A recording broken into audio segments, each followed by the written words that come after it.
Good morning and welcome to another episode of your favorite weekend current affairs and political analysis program, The Big Issue, live on 97.3 Citi FM. My name is Godfred Akoto Boafo. It's a week where two issues have primarily stood out. Parliament, and of course, the invasion of Ukraine by Russia. So today we are splitting it into two.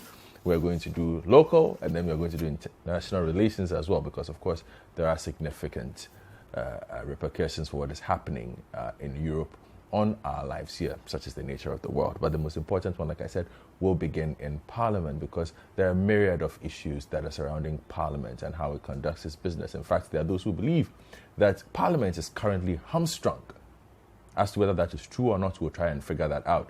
The circumstances leading to this, the absence of Sarah Adwoa Safo, Member of Parliament for Dome-Kwabenya, which has raised and caused anger within her own party. The minority are saying they don't have a problem with it, and in fact have named other members of Parliament on the governing side who they say have also been absenting themselves. Then there is the matter of the dispute, if there is one, between the Speaker of Parliament and his First Deputy, Joe Sewusu. And in fact, the Speaker has said in no uncertain terms this week that he is sickened by some of the things that he has seen and heard in Parliament. So we'll try and make sense of what is happening in Parliament. This particular Parliament, one that Ghanaians had a lot of hope in, seems not to be delivering what Ghanaians want at this particular time. And then, like I said, we'll deal with Russia's invasion of Ukraine. Now, we do know that our Ministry of Foreign Affairs has sent out a statement on what it intends to do with Ghanaian students who are stranded currently in Kyiv, the capital of Ukraine. So we'll bring you updates on that. All this coming up over the next 3 hours on The Big Issue.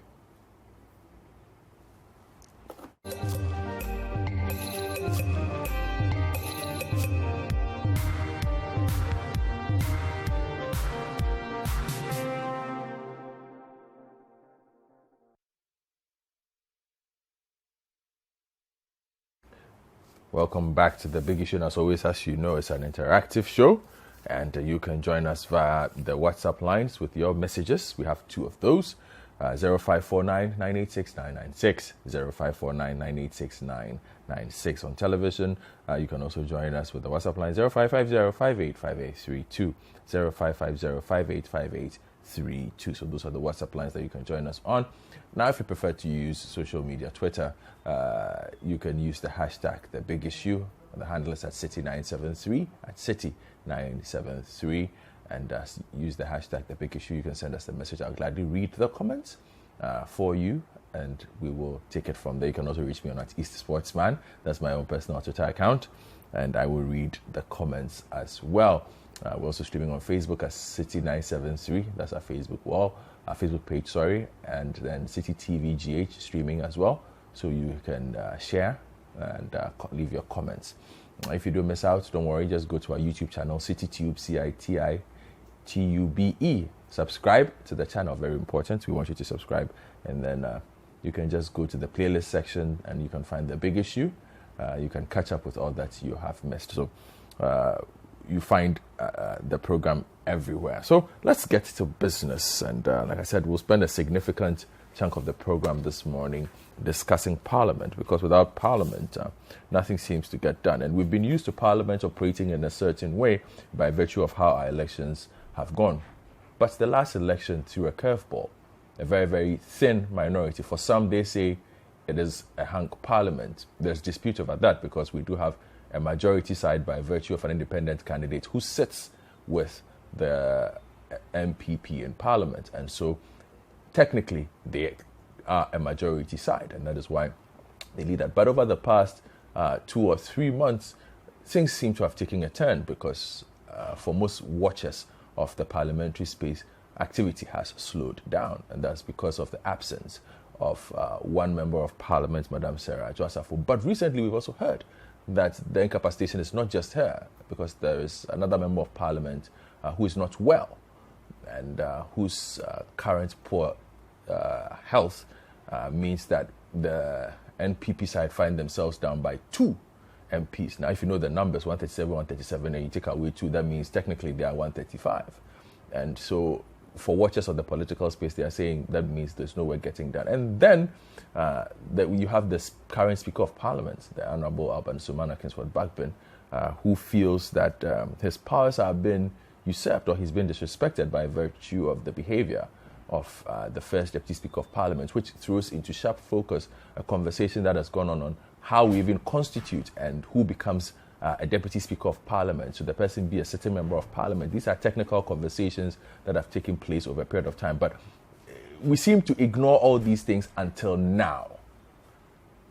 The Supreme Court, we have been told, will make a categorical ruling on whether a first Deputy Speaker of Parliament can actually even vote. That's happening on the 29th of March.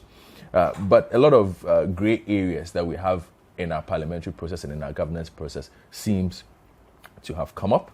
And we will do justice to all these things on the first part of the show. So just to start with, we'll do a report from Dome-Kwabenya, where our own Hansen Hajiman visited to engage stakeholders, because there has been conversation this week about the possibility of the MPP declaring that seat vacant, just so that they can move on from this whole Adwoa Safo conundrum.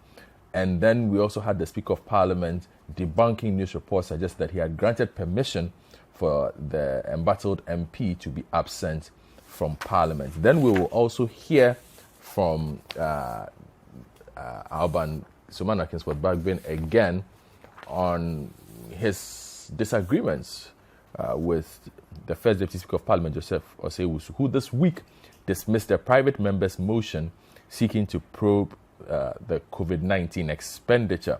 Now, according to Joseph Osei-Wusu, the work of such a bipartisan committee is already provided for by the Constitution to be conducted by the Auditor General and the Public Accounts Committee. Now, this motion was filed by Kesel Atoforsen, Haruna Idrisu, and Muntaka Mubarak, but that was turned down. So the Speaker of Parliament subsequently returned and described as unconstitutional and illegal and offensive what he called the penchant of the first Deputy Speaker to overturn his ruling. So we'll hear the angry Speaker to end the report. We'll come in studio and try and figure out what is happening with the Parliament of Ghana. NPP supporters were racing against time to file their nomination for various positions for the upcoming elections in the constituency at the time of our visit, though the process was much peaceful as compared to happenings in other constituencies. Some were concerned over the absence of the Member of Parliament.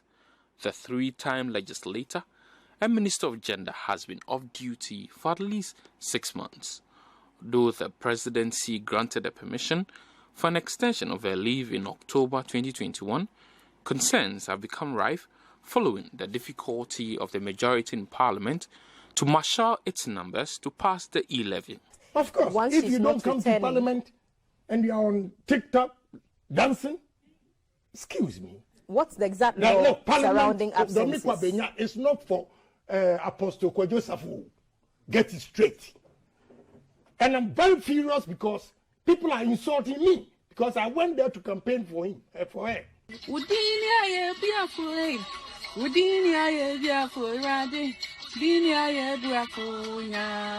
Her absence seems to be of concern for her constituents as well in Dome-Kwabenya. Not only have they not cited her in Parliament, but her presence, they say, is not being felt in their constituency. Now, what to say on Parliament? What will be? My team is already no show. So on Parliament, was you on but I can make one MP. MP dead in a human set show Parliament. Need the obey Yanua, Yanni Yesu, your call for a dinner, you know, you want the air costu. But also on Parliament there.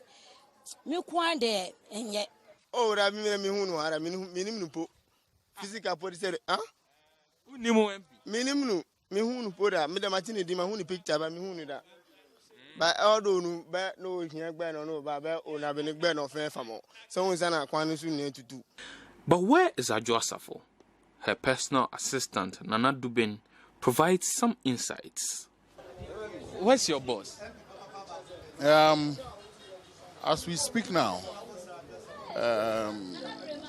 she's out of the jurisdiction and should be in town in the next few days.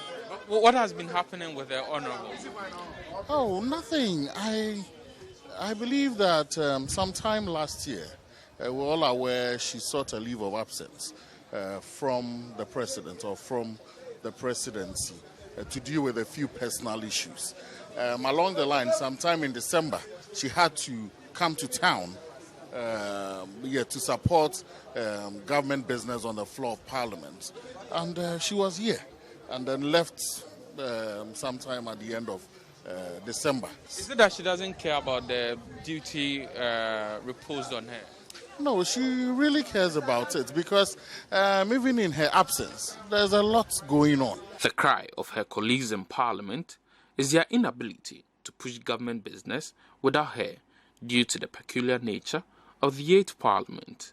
But to what extent is her absence affecting her constituents? We're currently at the Dome Market, one of the popular places in the Dome-Kwabenya constituency, and one of the major challenges of the traders who ply their trade here is issues with flood, and most of them have been calling on their MP to liaise with the Assembly to address their problem. But what has become of this plea, as it is emerging that the MP for the area, Adwoa Safo, has not been going to Parliament for a long time. In short, hanin mapoto, yeti hanu crapon, in short, a buyer patam. Etiminia man, ye pejato, a big crop on a maya wahan. In showing Ryan, and it me pejami named to bench issue. One. And then my heart, man, said because of send and showing riot, man to me and said, then short over had in your cry. Ya da two adjust your phone say your market here, but ye who de ekosho. Sana me Martin. Say me ma me no home fan no beba. So who de no poster ye de bia me hwe no. Me fina na ma hwe nanim. Me fina na ma hwe me hwe ne papa. Me nim sasa no ho fa na enko beba. No aba ba hwe Dome-Kwabenya kakraka ya ma mo ntimi nya ho saa o. Bibi ntina wo ma. Ntina me se wo yale. Poor roads have been categorized as a major problem of the constituency, from Taifa, where a large portion of their main roads have been fixed, to Abukobi, where residents claim they fall under the bracket of bad roads in the country. There's a unanimous belief they would have been better off but for the current situation of their Member of Parliament. Oh, no, Craig. I had say a boko be around there. I say, you who cry or Nejumemu, Putu Bianco, young Quenina, about one bed that die. And I say, I'm off one day, when they see a Kumubia betu, I'm off one day on the street lights back be a name. The party at the constituency and the personal assistant to Adwoa Safo, however, think otherwise. So we have been managing everything in this constituency. So although we expected that her absence would affect the constituency. So if it comes to development, we have taken steps in going to the various ministries as constituency executives so that whatever developmental needs we expect to reach Dome-Kwabenya are being taken care of. Despite these assurances, there are calls for her removal. Research by Global Info Analytics indicates that 44% of constituents want her to be removed, while 47% are against that. When Citi News questioned the constituents, they were divided on the matter. For those who are staunch supporters, they will boycott any polls that seek to force her out. Second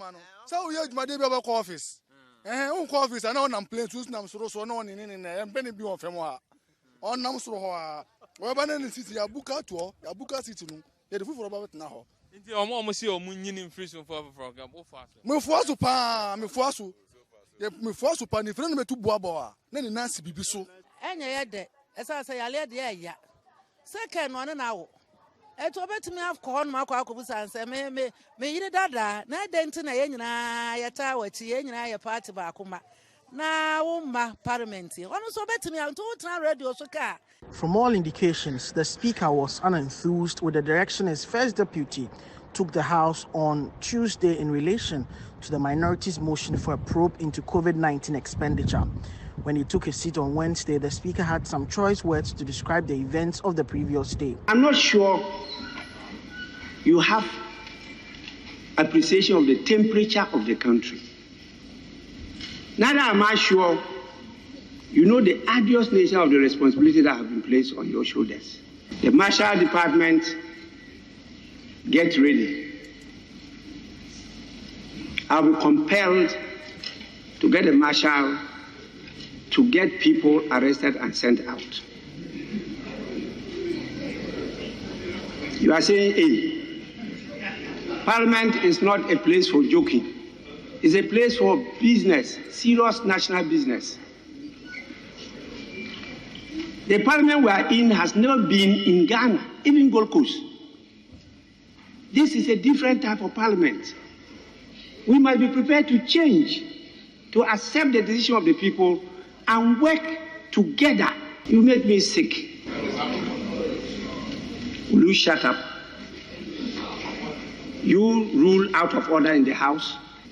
The penchant of the First Deputy Speaker to overrule my rulings is, to say the least, unconstitutional, illegal, and offensive. Be that as it may, I shall not be taking any steps to overrule the decision of the First Deputy Speaker to dismiss the motion as moved by the Honourable Ranking Member of the Finance Committee. The Deputy Speakers and I will deliberate on how to present a more coherent and uniform structure in respect of rulings so that the House is guided at all times during deliberations. The minority leader took a cue from the Speaker's comments and indicated that there would be a formal challenge of the ruling, setting aside their motion. As you yourself have rightly advised, we will challenge the ruling of your first deputy, to which you have so eloquently addressed this morning. But I want the record to be succinctly captured that this was his objection. His objection was based on Article 187. He said so that tomorrow into the foreseeable future, we'll know what guided the ruling for purpose of litigating on it, as we intend to do. Later on the Speaker waded into the matter that has been the subject of parliamentary corridor discussions on Thursday. He distanced himself from reports that indicated that he sanctioned the Dome-Kwabenya legislators' prolonged absence from the House. To see that Honourable Adwoa Safo received permission from me to absent herself from Parliament on health grounds. I want it to be known by all that I have not granted any such interview anywhere. I have not said anything like that anywhere. And the voice and proceedings of the House are so loud that she is absent without permission for all those days. That is on the voice and proceedings of the House. It's not the Speaker who determines who is present and who is absent. No. The voice and proceedings will capture those are present, those are absent, and those who are absent with permission. And so please, I received a lot of calls from a number of media men on that issue. And that's why I don't want to delay in letting the world know that I have not said any such thing anywhere. Please. And tomorrow I'm going to address the issue of absentee MPs very, very clearly for everybody. So that is the wrap-up of what has happened in Parliament. And I'll be having this conversation this morning with some people who have a clear idea of what happens in Parliament. So Dr. Kojo Asante is the Director of Advocacy and Policy Engagement at the Center for Democratic Development at the CDD Ghana. He will join us. Hussein Issa is a former Member of Parliament, Okwaikwe North Constituency, on the ticket of the NPP. He's also here with us. Dr. Richard Amwakoban also joins us via Zoom from Kumasi. And then we'll also have Inusa Husseini. So we are doing the Battle of the Husseinis here. The senior brother and the junior brother. He's a former member of, both of them now former members of Parliament. One willingly, one unwillingly. So Inusa Husseini is a former member of Parliament for Tamale Central, long-time member of Parliament, academic, lover of the law. He will also join us to have this conversation. But I'll start from the policy side of things. And Dr. Adwoa Safo, good morning.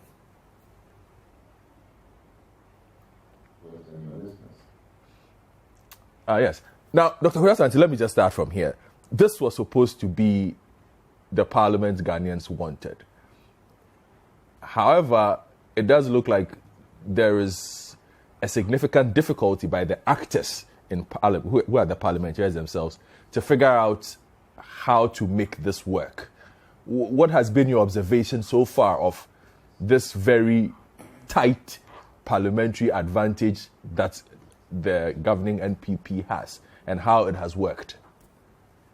Thank you very much. And I think you rightly captured the sentiment. I think from even our post-election survey, there was quite at least some optimism from citizens that a hung parliament would produce better accountability, better transparency, would sort of agenda more working together between the two main parties. To some extent, you can say that some of those expectations or objectives are being felt. I mean, there are decisions in Parliament that ordinarily with a majority, if you take, say, for the e-levy, for instance, it would have been pushed through by now. Even the approval of the budget, even some of the concessions that were made, in the budget probably would not have happened without, the current numbers that are in Parliament. But of course, in terms of the big optics and symbolism, there's a lot more negative than positive. It shows you a lot of bottlenecks. It has exposed a number of gaps in parliamentary procedure that have to be worked through. But I think for me, the biggest bottleneck is a certain political culture, which under the Fourth Republic, you say that has emerged from the winner takes all, which suggests that I would always have my way, and you can have your say, and even the reality of a hung parliament has not diverted or corrected that political culture. People are still not accepting that reality, that they cannot, in the current circumstances, have their way, and they need a different approach. So there's a lot of headbutting, still trying to force through things, and not, finding a different working arrangement to, work together in this current environment. Because the reality is that you cannot have, even if particularly in the executive or even in the opposition, you cannot have 137 for all decisions to be made. Yeah. It's not feasible. You have half of ministers who are from Parliament, at least a minimum half. There are all kinds of ministers doing all kinds of jobs, moving around. They cannot be present at the House all the time. So it's just not a situation that it makes sense to try to force through numbers, including going to bring people by private jet and all those kinds of things. It's just not feasible. So the political actors have to adjust their own expectations, their way of doing things, to find that working formula that allows them, to be able to get the business of the House going, so that Ghanaians can benefit from policy. And it for me, I think that is the biggest problem. Everybody is playing brinkmanship, and is not willing to build consensus. But I mean, let me just add that at least, at the beginning, how the election of the speaker went. That whole issue was resolved by politically, the parties agreeing that the other two deputies will come from the MPP. So that was a political solution, and that worked. The same way with the issue about how committees should set up in terms of the numbers, and they worked out a formula that worked. So I think that should give them an insight that a lot of these things, parliamentary rules and going to court is not the solution, and that it requires a political solution that builds trust from the other side, that allows both parties to walk away feeling that they have won. Now that takes a lot of courage, and it takes a lot of, a commitment to the state, to the welfare of the people to push through, rather than winning political battles. So I hope that at some point that reality will dawn, and there will be a different approach. But so far, it's not been that, and that's why we are almost at a standstill. Nothing is being done in Parliament because of the current situation. Yeah. Do you think that the situation you describe, where we were expecting that, there would be a lot more talking, a lot more consensus building, that situation, the brinksmanship that you described, that situation perhaps that we anticipated did not take off because of the economic situations, the political situation perhaps, where difficult decisions have to be made, and there is such a clear difference of ideology and perhaps, yes, let me leave it at ideology of how perhaps things should be done. No, not on the face of it. It has nothing to do with ideology, whether it's the budget or, some of it is political, scoring or trying to mobilize some, score political points, position yourself. Because, if you're in opposition, you are also a government in waiting. When the people are expressing dissatisfaction with a particular issue, you want to take their course. Those are things that have happened. So the differences in positions around policy, some of it, as I said, is not a matter of ideology, right? It's not. These two parties, you can go through the history of the Fourth Republic, and you realize that in actual terms, what they do is inconsistent with the ideology that they profess. So it's very little to do with ideology. I think, as I said, we put too much trust in the ability and the capacity of our political elites, our political class, to adjust to, different types of political dynamics, as happened with the 2020 elections. In the past, for example, when people have talked about having a parliament that is the majority is from a different party and the president that is from a different party, we almost got there this time around. We almost got there in the 2008 elections, right? So these are different types of political arrangements that in other jurisdictions where coalition politics is the norm. The German CDU and the Socialist Party at some point governed together. These were the biggest parties, and governed together in one of the most successful periods under Angela Merkel in Germany. But they are used to coalition politics. We are not. So this is a political culture that I believe that we have to, the political elites have to recognize that these dynamics can happen. In a society with the urbanization, the young demographics, you are not going to have, 164 members of parliament and a big majority. Sometimes it can happen, but it can also go the other way, where it's very tight. How do you work in parliament? How do you develop the parliamentary rules to respond to that? There's currently a draft, a proposed revision of the standing orders. And actually, at the beginning of this parliament, there were really strong attempts to try to conclude on that process, which had been going on for many, many years under Speaker Okwe's period. A lot of movement was made.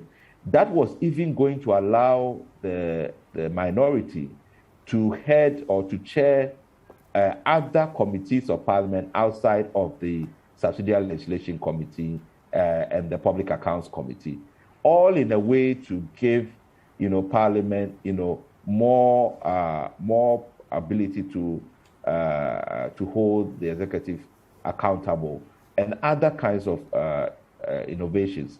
So I think that it is an opportunity to reform, to even make Parliament more responsive and better, but to allow Parliament to be a lot more flexible in responding to different political dynamics and getting used to it.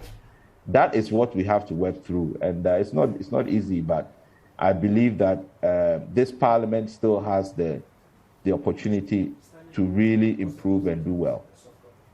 Now, let me just ask you this as well.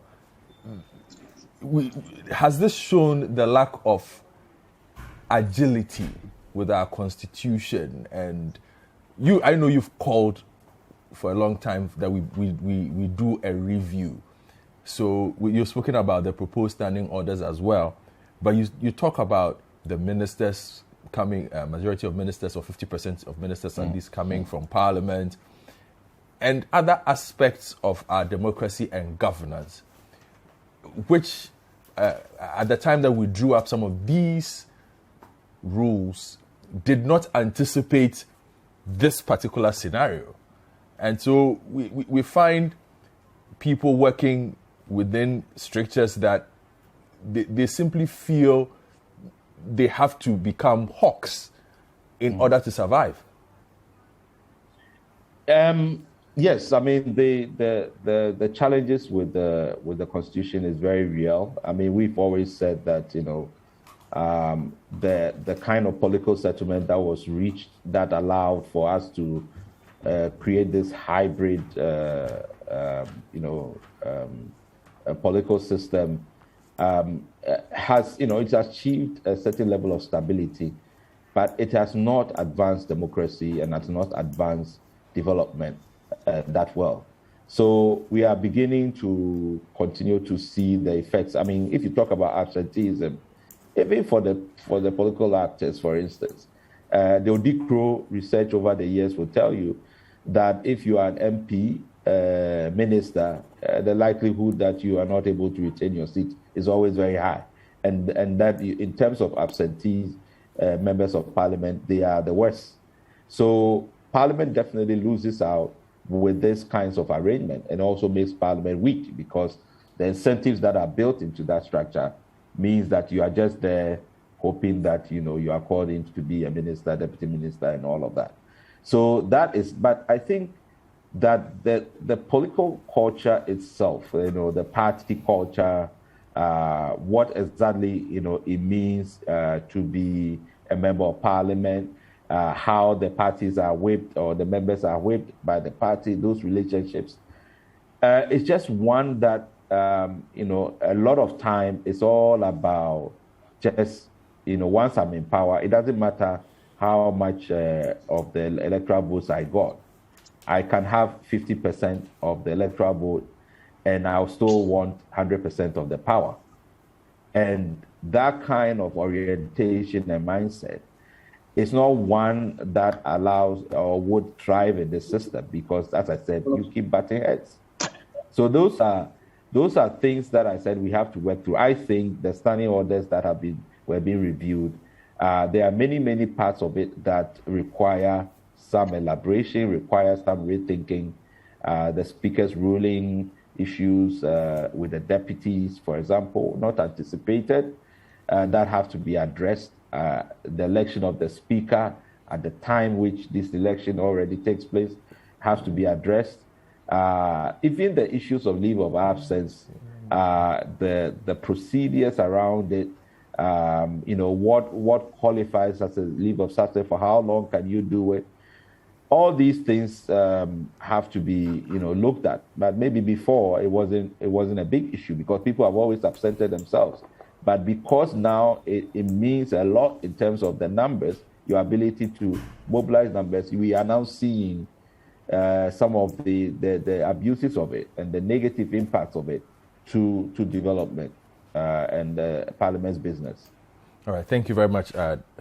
Akoto. Let me go to Kumasi and deal with Dr. Richard Amwakuba. Dr. Amwakuba, good morning. Good morning. Pleasure to have you. You've been popular this past week for other reasons, but we'll get to that in the second phase of this conversation. But let's deal with your overview, analysis of what this parliament has become and the expectations that citizens had of it. Are you disappointed with what is happening? Of course I am. But the problem didn't start the way we hear. It started with the Speaker's pronouncement that forebode trouble. When the elections were held, Speaker was elected, and he came to Parliament. He says NDC has 137, MPP has 137, and Independent 1. The Independent has expressed that he will vote with MPP. Therefore, there is no majority party in Ghana. That is what started the trouble. It's called coalition. If the Independent has said he will join the MPP, how can you say there is no majority party? It's 138, 137. That is a majority. And so when we keep saying it's a hung parliament, no, it's not entirely a hung parliament. That started the problem because it didn't go down well at all for the MPP people. How can they have 138 and you say there's no majority party? And then NDC too, they were emboldened to think that, okay, since there's no majority, then we should chair half of the committees. And that started the trouble. So there was no peace on either side. But really, there is a majority. MPP is the majority, with the independent candidate voting with it. We come forward, there's another problem. The previous parliament, MPP had an absolute majority. So they didn't pay attention to consensus building or parlaying with the other side. Now, the picture has changed. Even though it's 138, 137, you still have to talk to the other side because if even one of your people defect or is absent, you are in trouble. So whatever it is, you have to talk to them. There has to be exchange, negotiations. The leadership of the MPP did not know how to do that. I would say still they don't know how to do that because they are used to the earlier ways. That too creates a problem, right? And the other side say, okay, you have 138, we have 137. You shouldn't behave as if it's the same game, and they're right. So all these things, there has to be negotiations all the time. Inform them, bring them in. But the leadership of the majority did not know how to do that. Now they say they still don't know how to. That's part of it. Interesting conundrum that you have explained. There are those who say perhaps the circumstances that we have required a new kind of leadership because we've always had the very aggressive kind of leadership in Parliament, majority, minority. But if you look at the leadership that was constituted, the personalities in there are not designed for consensus building. Very much so. And I've said this several times that they should consider, look, this does not mean Osei doesn't know what he's doing. But he's the one who spearheaded the absolute majority in Parliament. You cannot have the same person who bulldozes with his way over the others, go back and now talk to the minority with sincerity. They will not come across very well. So there has to be a new leadership, one who knows this is his job, to talk to the other side, build consensus, bring peace. But they haven't done that. That is the problem. I've said this all the time, right? Then, of course, there's the president too. Parliamentarians are not doing it. He should do it. He should do it. He should know about the parliamentarians that the game has changed. For example, when the election results came, and some MPs expressed to the president that he should change the speaker, not because he's incompetent, but because of temperament and the sentiments others have. He should listen to them. Why? You have so many people in your party. Why do you have to keep the same person there? Put him somewhere else and bring somebody else. Switch things around. It comes to the same thing. But he said, no, this is my man. That's the one I want. Well, when they voted, we've seen the results. That's another thing. And so when things change, we are unable to change with the times. We still want to do the same thing we've been doing. That's the problem. I will hold on for now and then come back to you. The party leadership are not necessarily talking about the elected leadership. Yes. I mean, I'm not talking about those in parliament, but the party executive, they too don't play a strong role at all. It's almost say parliamentarians have their way, and the external executives have nothing to do about it. That too is not acceptable. The party must always be in charge and direct affairs, even in parliament, not directly getting involved in the nitty-gritty, but at least they have to be told what is expected. We don't see that. All right. You see a sitting chair in the chamber, sitting there like a general he is, directing affairs, make sure they do what they are supposed to do. We don't have that. And so each one wants to do whatever he wants, and now look what is happening. It is not good for the country. All right, your point is well made. I will come back to you on the second phase of this matter. Let me just deal with my two Fusainis, Big Fusaini and Small Fusaini. But let me deal first with the former member of Parliament for Tamale Central before I deal with the ex-Okaikwe North Constituency representative. Inusa?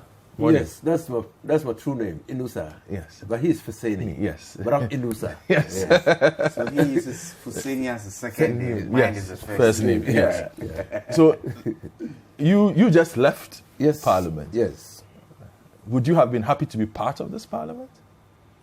Well, do I have to speculate that? I'm just asking, looking at what is happening. I'm not in Parliament. Okay. Yeah, so, and this is a different Parliament. But are you... It's different from the Parliament I was in with Fusaini. But sitting back and observing, though, as a former lawmaker, do you share sympathies with the difficulty with which this House has to operate? Yeah, I clearly, when the results of the elections were announced, I clearly knew that we were going to have a difficulty, a problem. Until the 2020 elections, and then the 2020 elections, and they threw up in terms of the parliamentary representation in Parliament. Parties who formed government had clear majority. I mean, in some instances, you simply did not need the minority to operate. I mean, in the last Parliament, in the Parliament that I served with Fusaini, MPP had 169 members of Parliament. They didn't simply need the minority to cooperate. I mean, except where they needed to test majority on a matter. I mean, on ordinary business, they didn't. And so, you understand the intervention of Dr. Amakuba, that look, the way Parliament was used to doing things clearly had to change. Clearly. I mean, you could not even form a quorum for the purposes of taking decisions if you didn't work with the minority. And so this Parliament is unique, it's different. It's different. And so what used not to happen ought to be the norm now. The new reality is now members of Parliament, leadership of Parliament, leadership of the caucuses must be engaging more. They must be understanding of government policy, sympathy or rejection at the leadership level. Concerns of minority must be inputted into government policy before they come. Government must have a fair understanding, an idea of the reception or the nature of the reception that its policies will receive in Parliament before the introduction of those policies. And that is what democracy is all about. But this hasn't happened. This hasn't happened. I mean, even in the e-levy, the manifestation of the opposition ex facto clearly points conclusively to the lack of consultation, prior consultation, before the introduction of that policy. And even in a situation where you want to carry, where you have absolute majority, but you want to carry the country along with you, you need to have pre-budget consultations and agreements on key issues. And I think that was not done. And people talk about consensus. Our whole democratic experiment is a consensus. We agree that, look, we will establish a multi-party democracy. in this country. And so parties can field as many candidates as they can in the constituencies. And these parties, if they win elections, they sit in parliament. It's consensus that the party that forms the majority, that has the majority of seats by itself or in conjunction with other parties, form the majority in the House. That's the consensus. So democracy itself is consensus. You agree that this is the way you will be doing things. But it also requires a renewal of the consensus on a day-to-day basis. And I remember when I was a minister, Deputy Minister of Energy, Weldon Lamont, Kufuor had brought in Weldon Lamont, and they had come to us that they had a facility to continue with their rural electrification.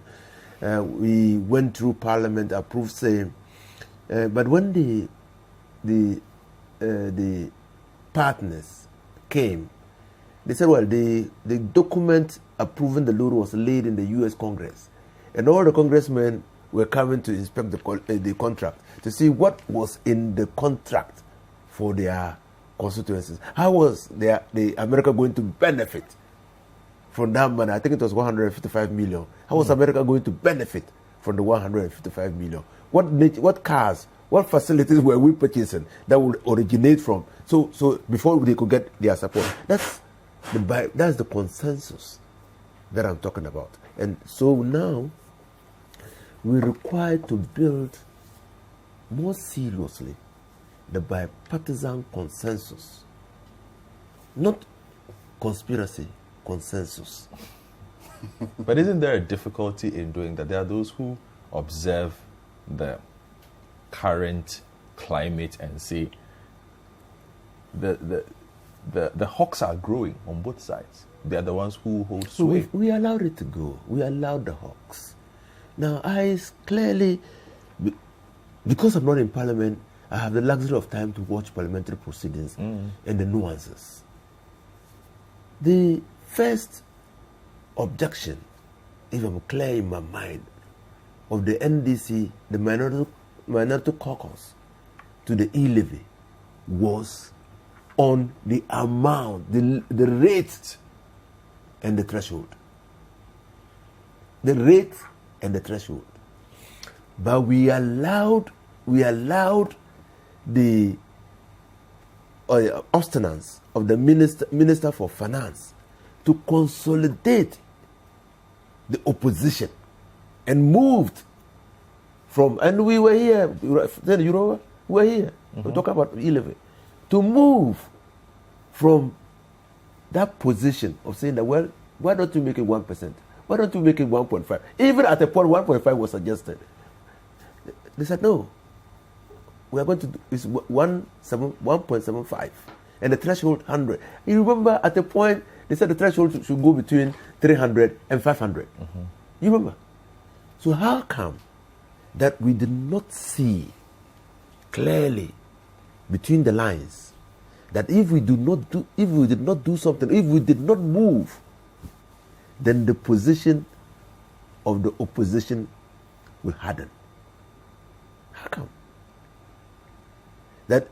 How come that we did not see through that if we did not engage and negotiate, that the public will join the fight, that civil society will join the fight, that the actors in the fight will increase? I put it down to impunity, arrogance, and insensitivity. Because, you see, government, by the arrangement that we have, is responsible for policy. It is not opposition. So when government introduces a policy, the opposition or minority in parliament has the right to critique the policy. Now, in criticizing and suggesting ways by which the policy could be beneficial to the whole country, governments sometimes listen when they are faced with difficulties of the nature that we have now. But if government thinks that it will leave the decision of whether or not the policy is good to the generality of Ghanaians, and so will push it through, that can only happen when government has the numbers in parliament. So every government in a democracy wants to have an absolute majority in parliament in order to be able to push through its policies, because any democratic government knows that even though they have a right to policy, they do not have a right to the passage of that policy in parliament if they don't have the numbers. And this is what clearly this present regime has not yet understood.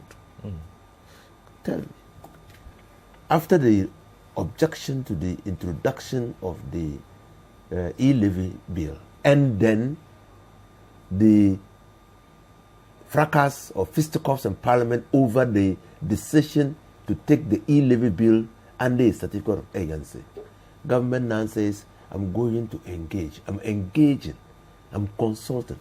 The question is, who is government consulting? Who is government consulting? Because you see, who are the decision makers in this matter? Who are the decision makers? It is Parliament.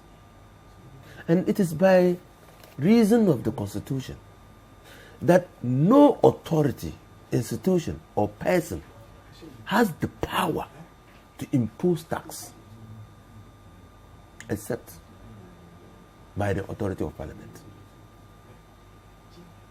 So you can consult anybody, you can consult the chiefs, you can consult the religious leaders. If the members of Parliament say that they will not pass the tax, the tax bill, it is never going to be imposed. Interesting.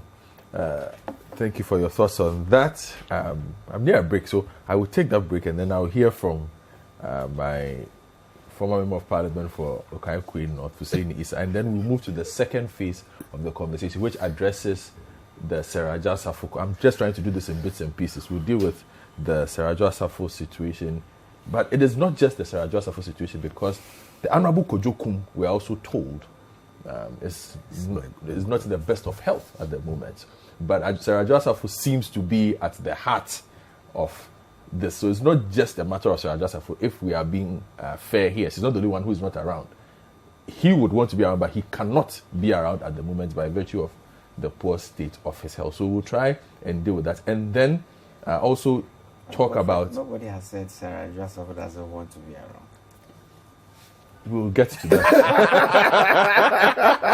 We'll get to that. And then also deal with the very peculiar issue of the relationship that exists between the speaker.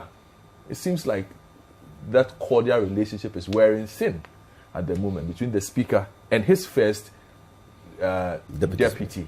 So we will try and also understand what that situation is and what it portends for what Parliament wants to achieve. And then we will call this phase of the conversation a wrap. You can keep sending your messages, 0549 986 996, 0549 986 996, and 0550 585832. 0550-585832 for those of you who want to send messages via Twitter at Citi973. The hashtag is The Big Issue. You can send it to me on @EastSportsman on the same hashtag, The Big Issue, or Facebook, Citi TV, GH, and then Citi973. Those are the pages, and we will gladly read the comments. I really want to hear from you on what you make of the parliamentary situation. The people, you are the people.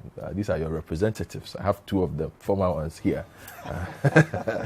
So we will try and make sense of that. The big issue, we'll take a quick break. When we return, we'll hear from Hussein Issa and then move to other parts of the conversation.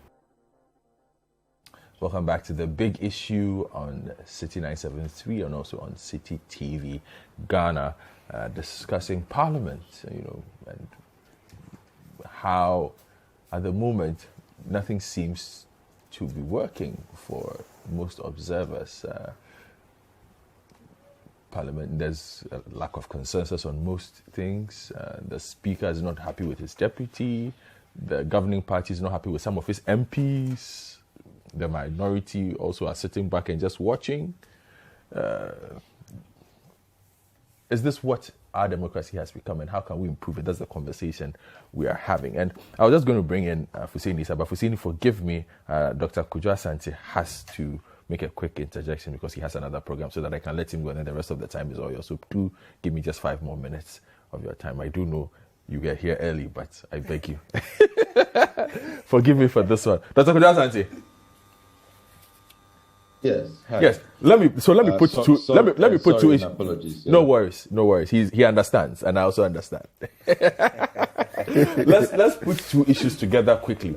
The difficulties the NPP side has in raising numbers, and also the lack of a cordial relationship between the Speaker and one of his deputies, primarily the first Deputy Speaker of Parliament. Let's put that together. And we just noticed this morning that the State of the Nation has been postponed. Do you think that has anything to do with what is happening in Parliament?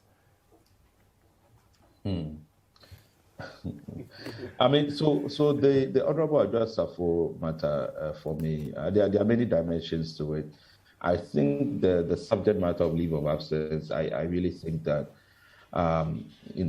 the review of the standing orders, we have to take into account that issue. I mean, there's the basic issue about absenting yourself, 15 sitting days. But in this case, if I understood at the point, she sought leave of absence from the executive. It appears from the Speaker's statement on this matter that she had not sought leave from Parliament. Now, also, it wasn't clear the circumstances under which she sought the leave, whether it was sickness, other medical condition, whatever it is. But all of those things have to be sorted out, because these are also employer-employee relationships that, in particularly with high offices, we've seemed to ignore. But the rules have to be clear as to, for example, if somebody, a member of Parliament, has to take a maternity leave, what does that mean? How is that interpreted within the rules of Parliament? Whether it's the Parliamentary service itself or, Parliament as an institution. What are the rules that govern that? And beyond what time can you take, for example, maternity leave, if that's the case? So those are just, but then there's the political negotiation part, that she wants to be deputy majority leader, all of those things. Now, for me, yes, that could be an internal party discussion, or, whether it is a threat or whatever it is that's happening. But from a governance point of view, it is almost perverse, to hold the state to ransom, the business of government to ransom for a private internal party matter, right? And that has to have different consequences, So how can that be enabled in this current environment, knowing what government has to deal with, knowing all the implications on the business of the House, business of the executive? I think politically it's too perverse. I don't know. Adwoa Safo herself has not, spoken on these things, but it seems to be that this is the case. That meetings have even been held about it to discuss, these issues. So for me, that part of it, just for me, is completely not acceptable and should not be allowed. But there are technical issues in terms of parliamentary procedure about how you deal with this leave of absence matter, which of course have to refer to the Privileges Committee to be handled. Of course, nobody wants to be facing by-election. It's always a toss-up in places like, Dome-Kwabenya and so on. So you have to be careful.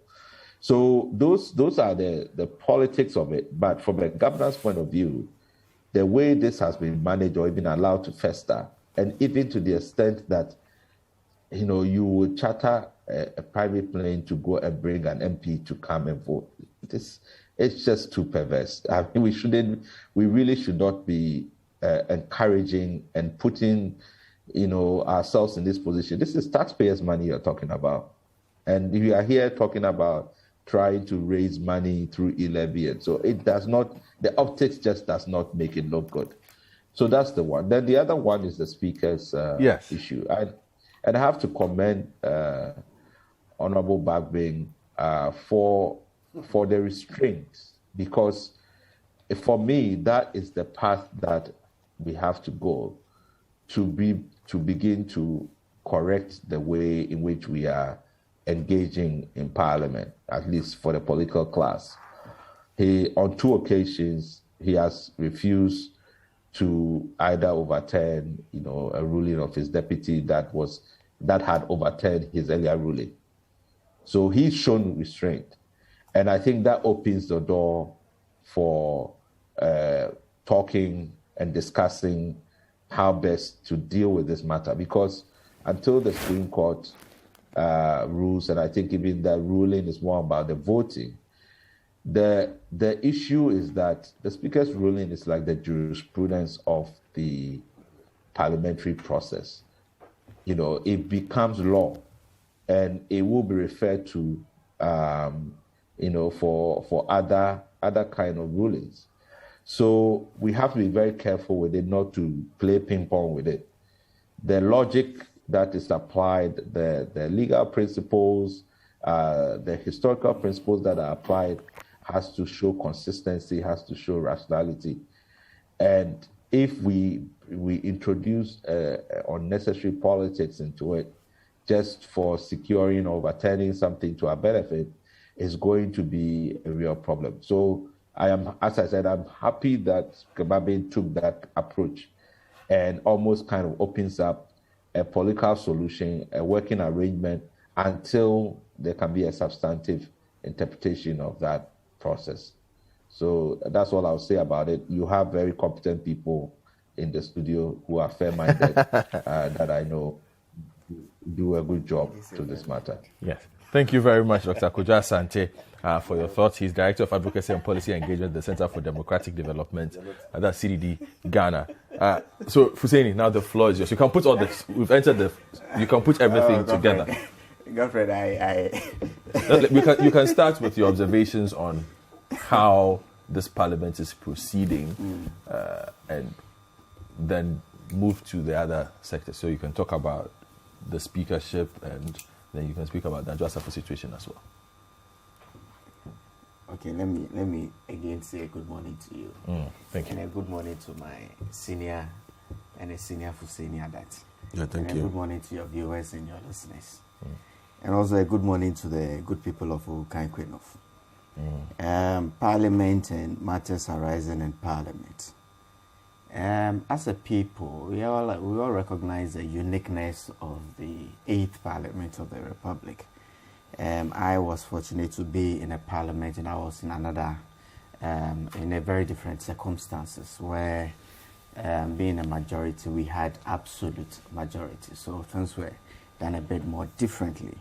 But this parliament is not unique just because of the numbers.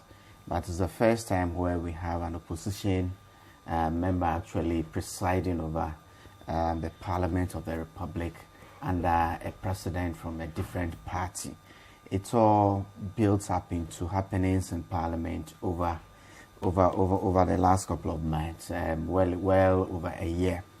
But you see, Parliament itself, we have maintained and continue to maintain that Parliament is a master of itself, and so Parliament has the right to be formulating rules that govern themselves and all of that. So within such circumstances, I expect that Parliament will still find a way to fashion a way to be productive and to still play its main role of being a check over the executive and not be an impediment into what the executive intends to do. When my senior colleague here was making his presentation, he did make a point that the executive still remains the proposer and the implementer of policy, and then Parliament remains a check. And so when you have a situation like we have now, where Parliament as an institution or a group within Parliament wants to determine what policy is, then you are really going to have a situation like what we have now. People have spoken much about the numbers in Parliament, 137, 137, and then 137 plus 1. And people think that it's what Ghanaians wanted. Sometimes I wonder how come of all permutations that we could have had within a Parliament of 277, we actually arrived at this situation. But also what is pertained over the last couple of months, I'm sure some Ghanaians will sit back and also question whether it's also what we actually need at this point. Remember, our democratic experimentation has been underway for a little under 30 years.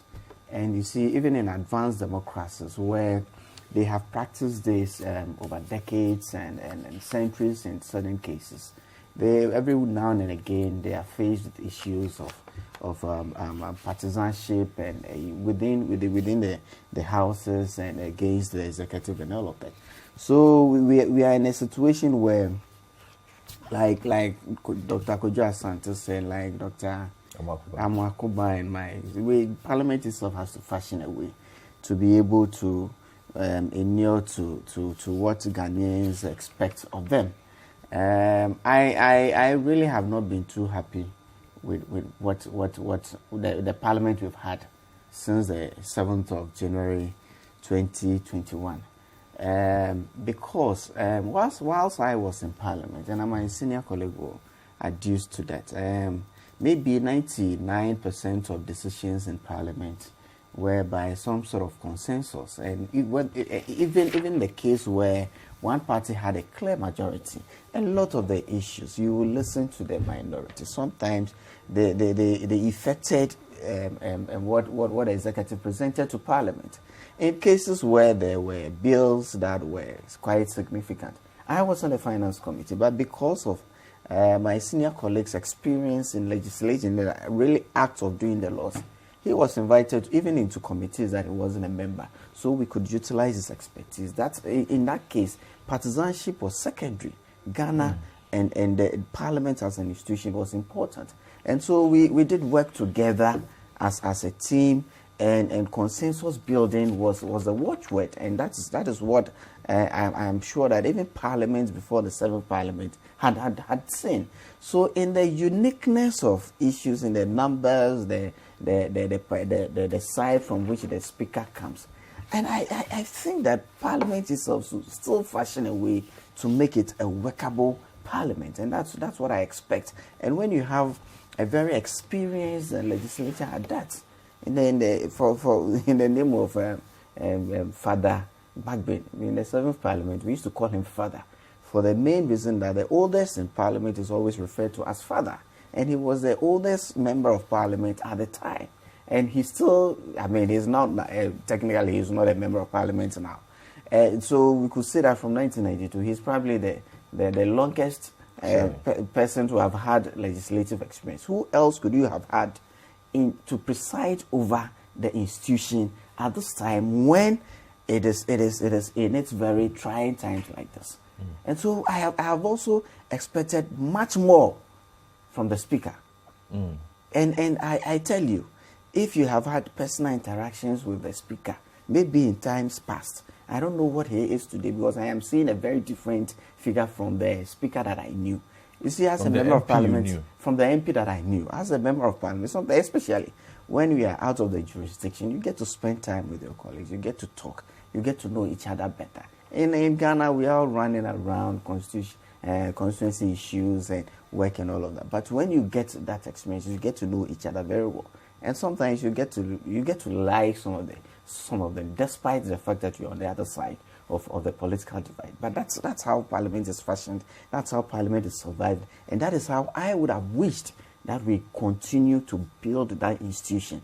Anybody who has been privileged, like myself, and I'm sure it applies to my senior as well, who has been privileged to be part of the institution, will defend that institution to the peril of your life. Because I believe that Parliament is an institution that holds the future of this nation. And if we have a workable parliament that is doing what is expected of itself, this country probably will make more progress and faster than we are doing. So the legislator, that arm of government, I think that I personally have not been happy with what I've seen in the last couple of months. I expect a bit more.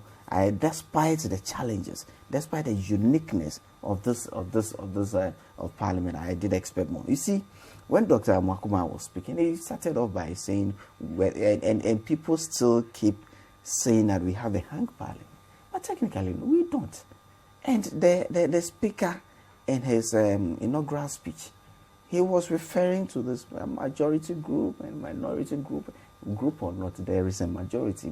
That's how come a side sits on his right and a side sits to his left. And so I expect that he accords them that sort of regard and expect that. I mean, in Parliament we have a majority leader and we have a minority. No matter how you want to look at it. But he does accord them that respect. That is how he addresses them. Look. In the past week, I saw a video where. I can't repeat the comments of the speaker, and I felt scandalized because I'm thinking that anybody sitting in Parliament represents a segment of the Ghanaian population. Mm-hmm. However you treat that person is an extension to how you treat the people he or she represents, and so we should really. And you see, Parliament itself has rules, and we all know the Constitution, standing orders, and conventions. And these conventions mostly even apply to rulings of the Speaker. Once the Speaker rules on an issue, it becomes part of the rules governing Parliament. And we recognize that. And no legislator hasn't done that before, unless you don't attend Parliament or don't take part in proceedings. I mean, your mic could be out, you'll be shouting or heckling somebody across the aisle. My senior used to do it. I used to do it to him. And it enriches the happenings there. So notwithstanding what somebody says, sometimes an MP could get up and say, no, what you said was unparliamentary, and the processes are there. You either be asked to expunge what you said, even when you respond to the speaker. But to the extent of using those words, I felt scandalized. And I questioned myself whether this was a parliament we really, really want to have. But don't you think maybe based on, you have described him perfectly, somebody who's been there for a very long time. Listening to Kujaa Santi was speaking about his restraint as well. To get that kind of outburst from him at that time would mean that there's been a lot of incidents that he's let go.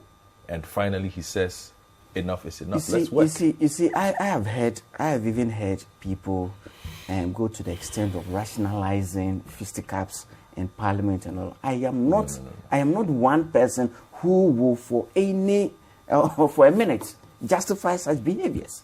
Because look, Godfred, when the minority group purported to have rejected the budget, the majority group did not go fighting and throwing chairs and pulling chairs from the speakership or from the days or however you want to refer to it. They came back by a motion. And Parliament as an institution always has these checks and balances. Where a decision goes against you, you have ways to come and make sure that you get whatever you think it's been ruled against you to rectify. You have whatever means you have. So there is no reason why anybody should physically think that they can bamboozle their way or use Takashi as we see in Parliament. It is very uncalled for.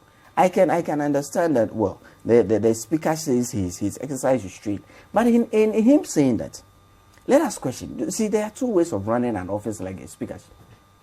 It's either he is a speaker, he talks and nobody challenges him because he's the speaker. He presides over the affairs of Parliament. Remember, he's still not a member of Parliament technically. Mm-hmm. And I for some of these happenings, I have thought that maybe in our constitutional review, I don't know what actually went into the constitutional reviews. I can't sit here, but I think that it will be nice for us to have a speaker from within Parliament, as is practiced in the UK. Yeah, those also saying with certain privileges. The first three should not be from Parliament. Why based on the circumstances we have? Well, I'm just saying diverse opinions. Like as practiced in the UK, with certain privileges, such that if he opts to go for re-election and all of that, Nobody contests him and all of that. That's fine. That's what they have practiced and it's worked for them. Unlike the U.S. system. Even in the U.S. system, I mean, the rules allows for speakership from outside of Congress, but it's not happened yet. All speakers have come from within Congress. So these are some of the things we have to. We still are under 30 years. And the speaker having to exercise that sort of restraint. What sort of office does a speaker run? Is he the speaker who takes decisions in consultation with his two deputies? Is he the speaker who decides on something and then he implements without consulting his deputies? Is he running an office as the Speaker of Parliament? Or he's running a speakership office? These are two ways. I mean, globally, these are two ways in which this office has been run. He himself has admitted that he has to fashion a way to present a more coherent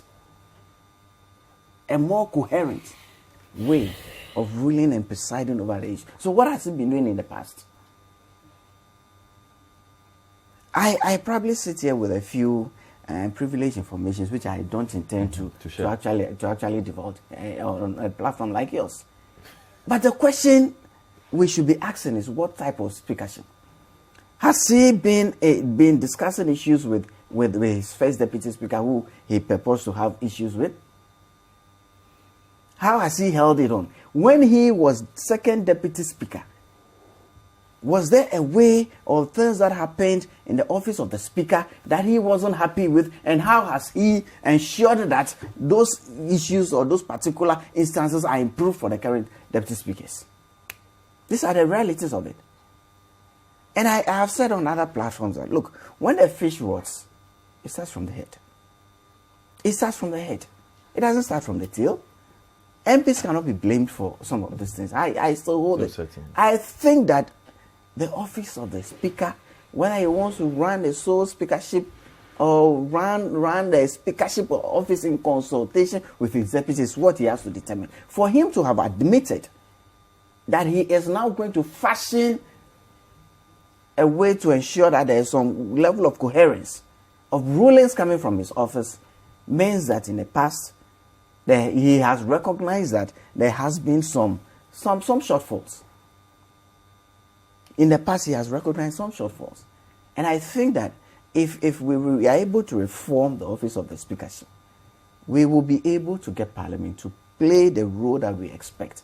But this also is an indication for Ghanaians who think that our democracy is gotten to an extent where we can have Parliament being handled by one party and the executive being ruled by the other. It is for us all to see now. But even in the politicians to show maturity rather than the matter of, well, you say you want it, this is how it is. I have told you. Shouldn't you be showing more maturity? I have told you over and again, time and again. In my time in Parliament, over 4 years, there were just about 4 instances where we did actually vote on issues that were straight and because I think all 4 were on appointments. But if it had come to a vote, it was going to be inconsequential. It was 169. It wasn't and it was clear. You see, sometimes you know that you are going to lose a vote, but for the sake of the records. And these are tools open to MPs. You know that you lose a vote, but for the sake and for the records in the Hansard, you want everybody to know that you actually stood against us to a certain extent. And that those are tools open to MPs, and nobody can deprive them of that. You see? Okay. So these are things and reforms that I expect. And for me, I still sit back and say, in such unique circumstances, who else could have even done better than Speaker Bagman, who has had the benefits of all speakers that we have had in the Fourth Republic? Okay. He was there under D.F. Annan. He was there under everybody. He was there under Bejian Hughes. He was there under no, before Doajaho. The woman. Justice Banfarado. And then Doajaho. And even to the almighty Professor Okwe. You see, speaker after speaker. You see, when you walk into Parliament, and my senior colleague, we've seen speakers. And people will credit D.F. Annan, Justice D.F. Annan, with the building of the institution. Because look, in 1993, he was challenged because he had to look as far back as 81 to be able to get people with parliamentary experience. And even on our side at the time, you had to look maybe to 1969 to the likes of J.H. Mensah and maybe Kufuor in 79 to who have parliamentary experience. But Kufuor wasn't in parliament. It was J.H. Mensah. So look, we had to look as far back as 69 to get people with parliament to be able to fashion out how we wanted our parliament to go under the Fourth Republic. Jeff is credited with that. After him came Alajiti. And people will tell you in parliament, being a parliamentary staff, being the MPs who have been there for ages, he has a legacy. He left a legacy. I don't think Speaker Bagbin is leaving a legacy. I am coming to it. No, by the time you are done going through all. No, I'm not going to go through everything. I'm not going through all. You see, I'm not just being selective, but I'm saying that if you walk into Parliament today, if you want to look at what has transpired in our Parliament since 1993, you see that this speakers stand tall. Today, you go into Parliament and for the list of it, you get, we want to do a private members bill. I was there. It never happened under any speaker until Speaker Michael Quay. And that is one of the biggest legacies. He always kept saying that he will want to leave that legacy where members of Parliament, independent of what the executive thinks, could actually bring up bills that are passed.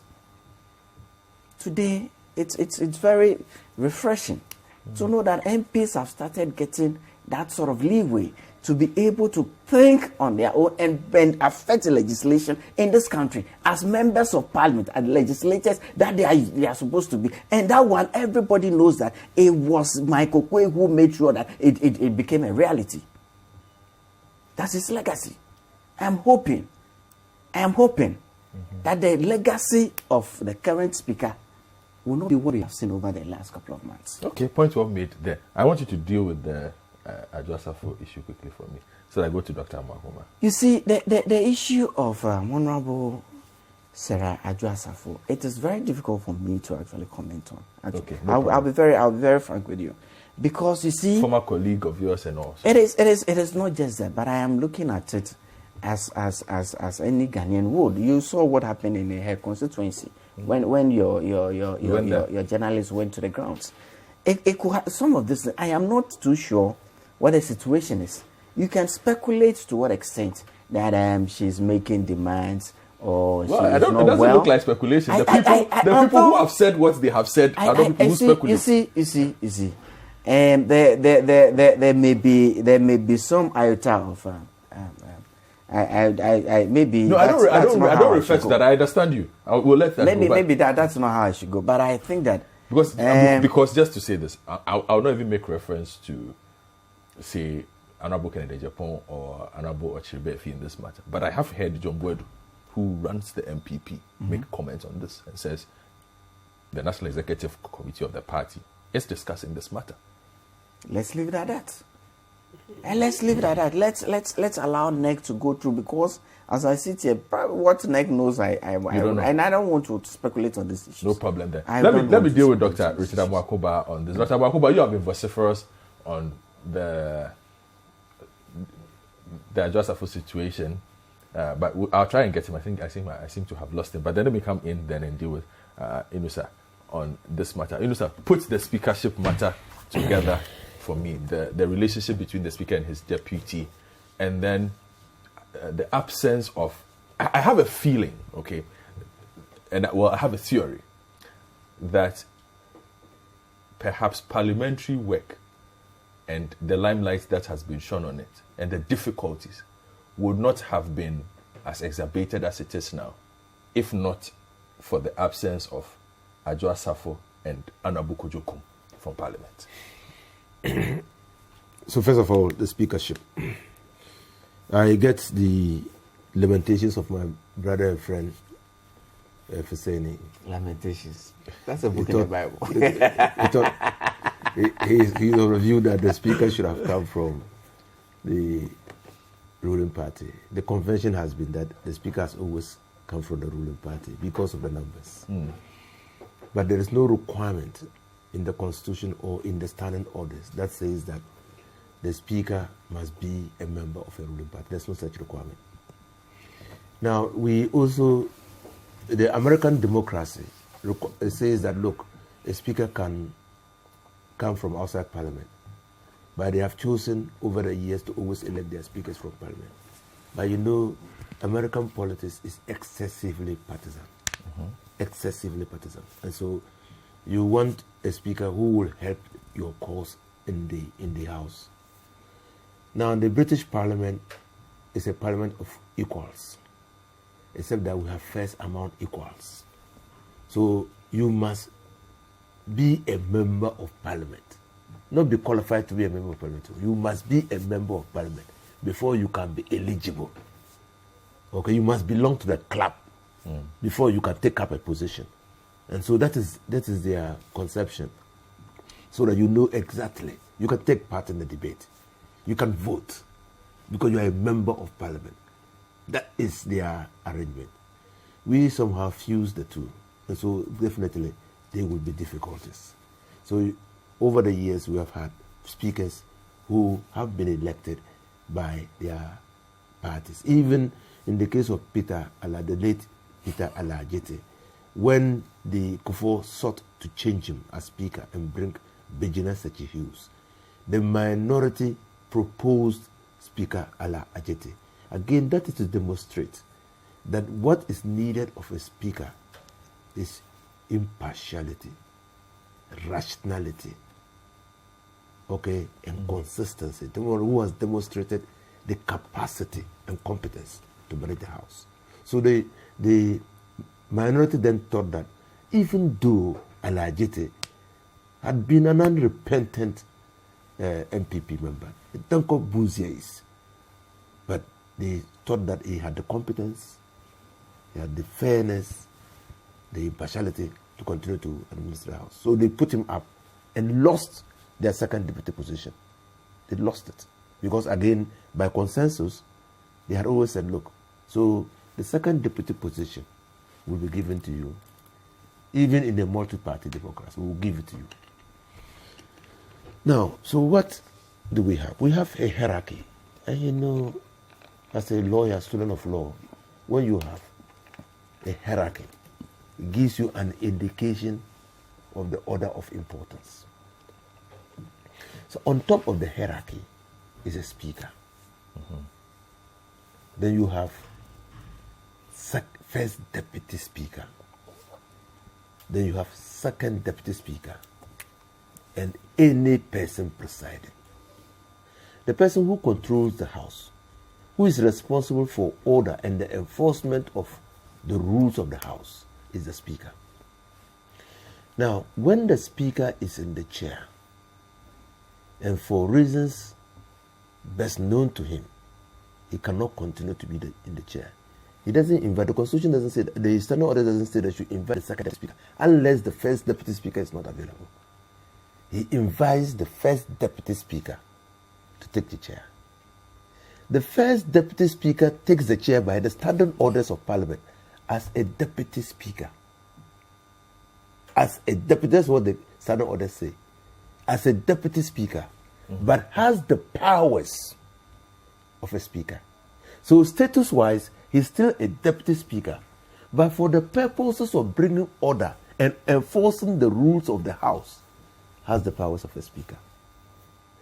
Now, what has been happening to Bagbin is regrettable, and I do feel sympathy, tremendous sympathy for him, because he really, many people have not come to terms about what happened on the 7th of January, and some continuously blame themselves for the outcome that happened. I was in Parliament on the 6th of January. And I would say that I was part of discussions. I was really surprised, but understandably so, when I was let in on information that the choice of the president, Professor Michael Quay, would not be approved. MPP did not know that. Their intelligence did not pick that. They didn't pick that. Because two things clearly worked against Michael Quay. I liked Michael Quay. I respected him as Speaker. He actually appreciated and acknowledged contributions to the institution of Parliament. My contribution to the day that we decided to take Mubarak's first private members bill, which was an amendment to the Traffic and Other Offences Act, is still there for everyone to see. I lauded him. But Makokwe, as a politician, had interfered with processes in the Greater Accra region. And the MPs, some MPs who had escaped his interference, had sworn never to vote him. No matter what the party said. No. Well, that's you have your information. You see, you said you have information you were not willing to divulge. He has information he's willing to divulge. No. Allow him to divulge his information. Don't challenge his information. Don't challenge his information. No challenge. Let him say I'm an MP from the Greater Accra. But he did not say all of them. He said some of them. I didn't say all of them. I didn't say all of them. Because look, it is public knowledge, for instance, that Adwoa Safo was not happy. No, but we speak so as if Michael Okwe Jr. does not qualify in his own right to contest to come to Parliament. Remember, he's been even a regional executive of the party. But it will be naive to overlook. He's chopping into my time. I know. It will be naive to overlook the influence of Michael Okwe in the MPP in the Greater Accra region. I'm just giving you information. I want that information. Please go ahead. And my point is that is why you are where you are. Sorry. That is why. Allow him to give my audience the information. That is where they are. Give me the information. Because they didn't do their homework well. Now, and you have a 137. Another time that NDC was retiring into conclave for the purposes of preparing for the swearing in of Parliament and the election of the Speaker, it was already known to the caucus that 2 members of the MPP had elected not to vote Makokwe. Now, who are they? I won't disclose the names. But you know them. No, I won't disclose the names. But you know them. Oh, Fusini, you don't want my man to. But you see, in politics, I don't often get the opportunity to interact with my senior, so allow me to. But you see, in politics, positive voting for a motion positively has the same effect as abstaining from the vote. So, in Parliament, if you have 137, and even 2 people say that, okay, we won't vote Bagban, we won't vote for Bagban, but we won't vote Makokwe. The net effect is that you are voting Bagban. Because the numbers will show that a majority of members of Parliament voted Bagban. So it was so clear.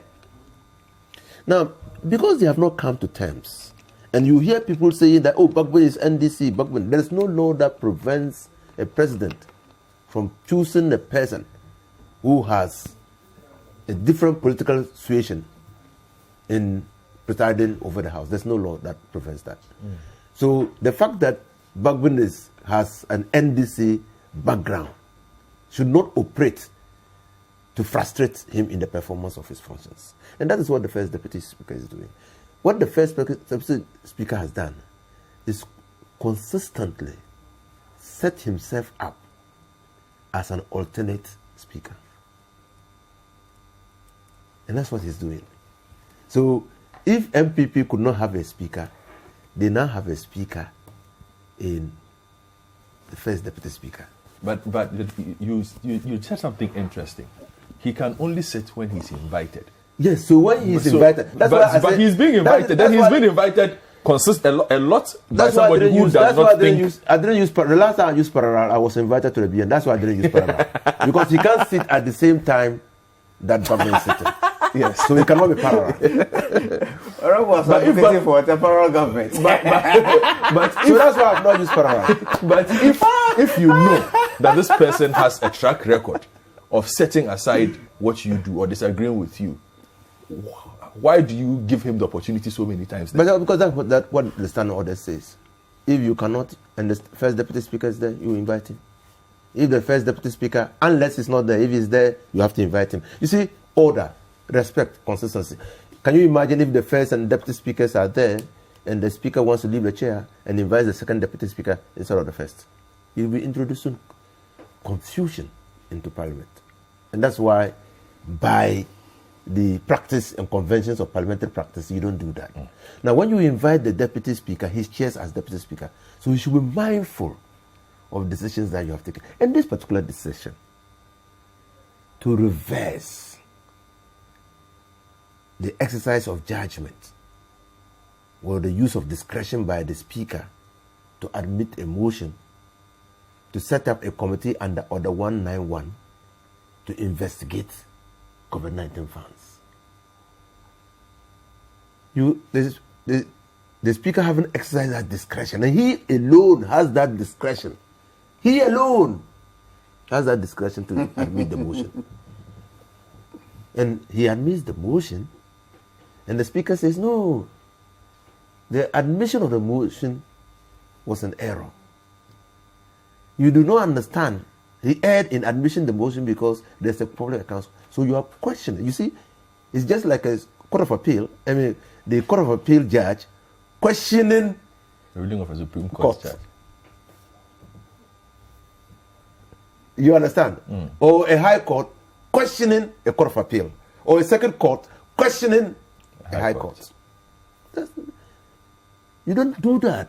If you want consistency, if you want rationality, if you want to protect the sanctity and dignity of Parliament, you don't do that. Now, if the motion is admitted, and in the days of Annan, when the MPP filed a motion to investigate the alleged 5 million bribe from Abacha. Was it alleged? It's not alleged.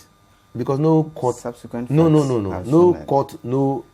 But is that how you prove things in accounted? Subsequent facts are proven. No, what? No court, no commission of inquiry had established that fact. So I still say alleged. By subsequent facts. What I'm saying is that, what did Annan do? Then they say had majority in Parliament.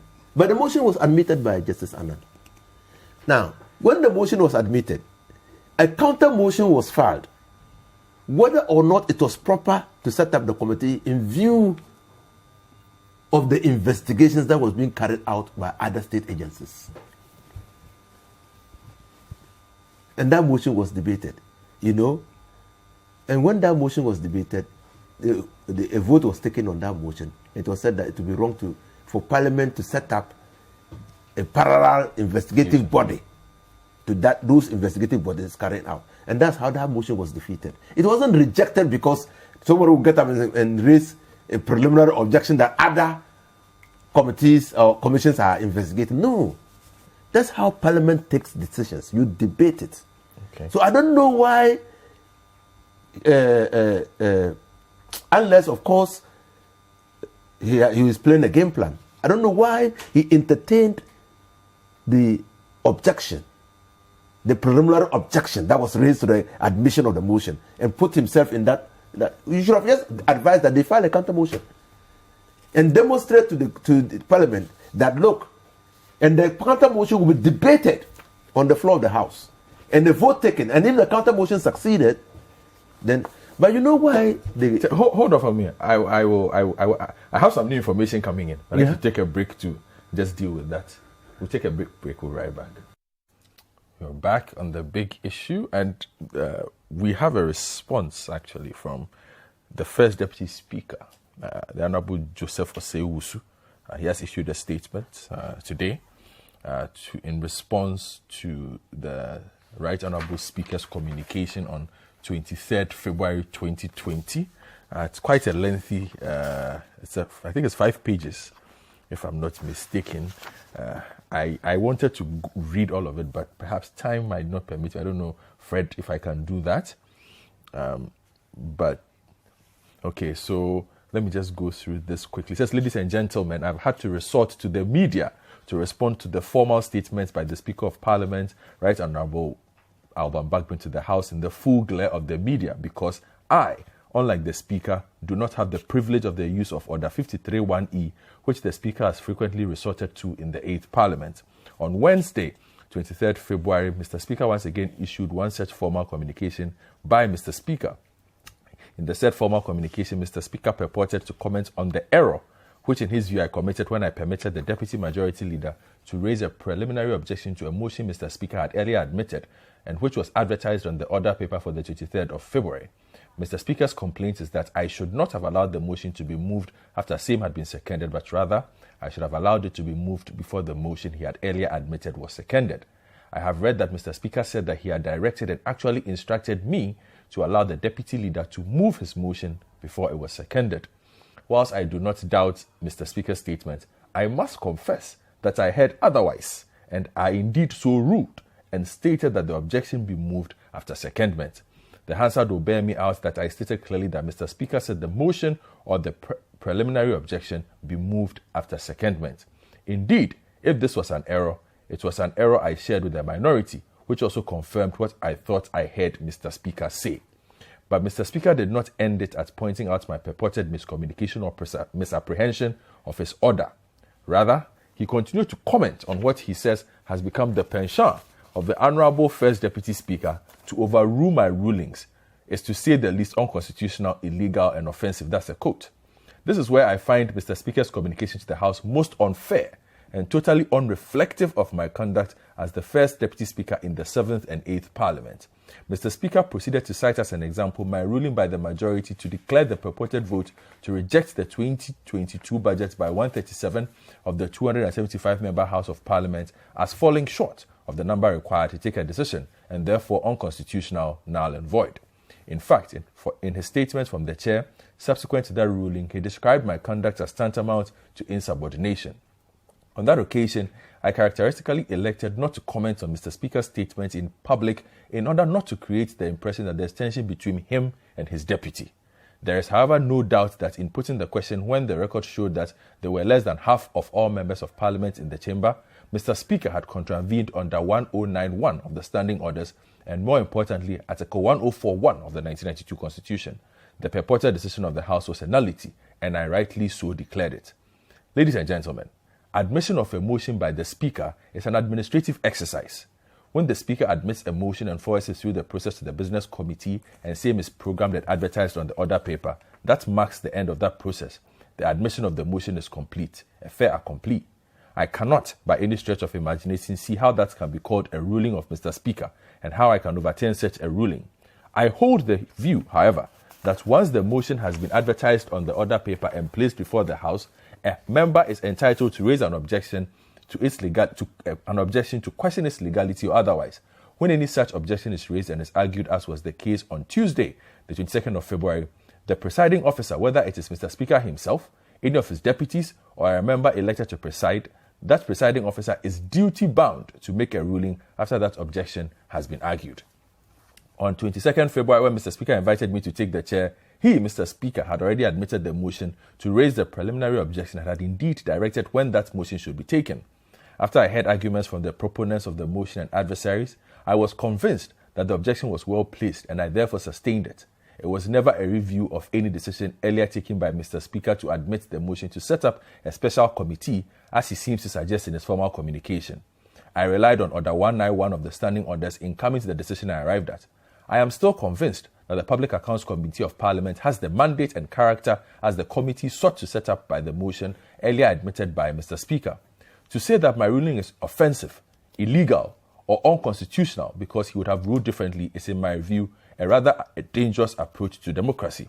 Mr. Speaker and I have worked in different capacities since the 6th Parliament.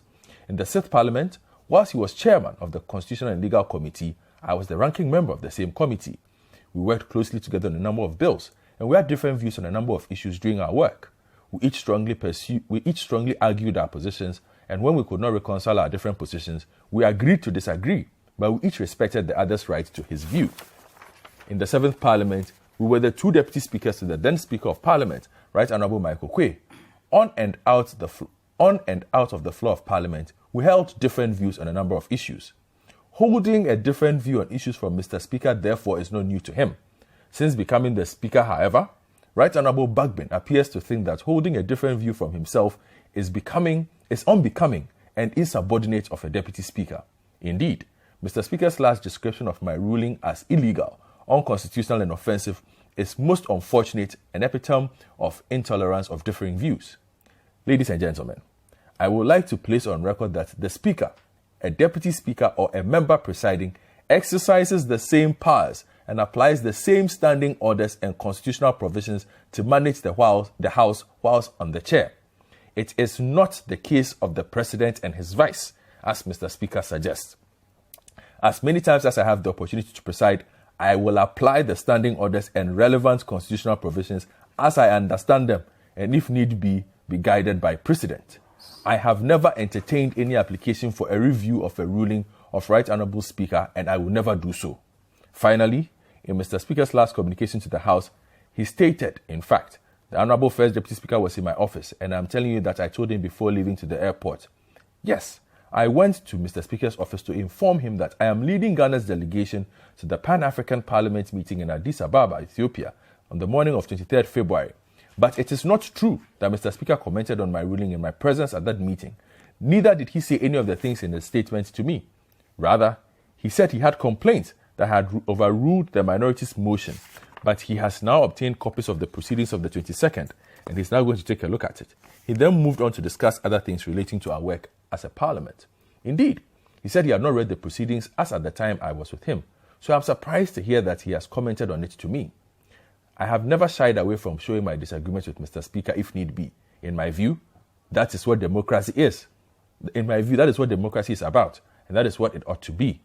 Mr. Speaker should have the courage to accept that others may hold a different view from his very own, even if they are subordinate to him. Thank you, coming from the First Deputy Speaker, Honourable Joseph Osei Wusu. So, gentlemen, we both have this document. We have I'll split this response to this, just 5 minutes, and then we'll wrap it up.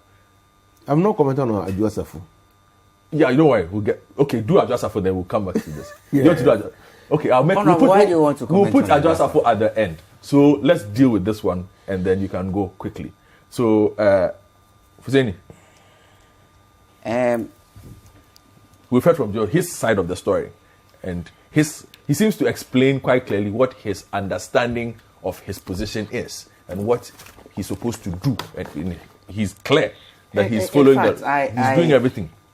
I agree in total with the position of the First Deputy Speaker, because per the standing orders, when he presides over the proceedings of the House, he exercises the same authority as the Speaker. It doesn't say that he should sit in the chair and continue with what the Speaker was doing. That's even before I get to the point.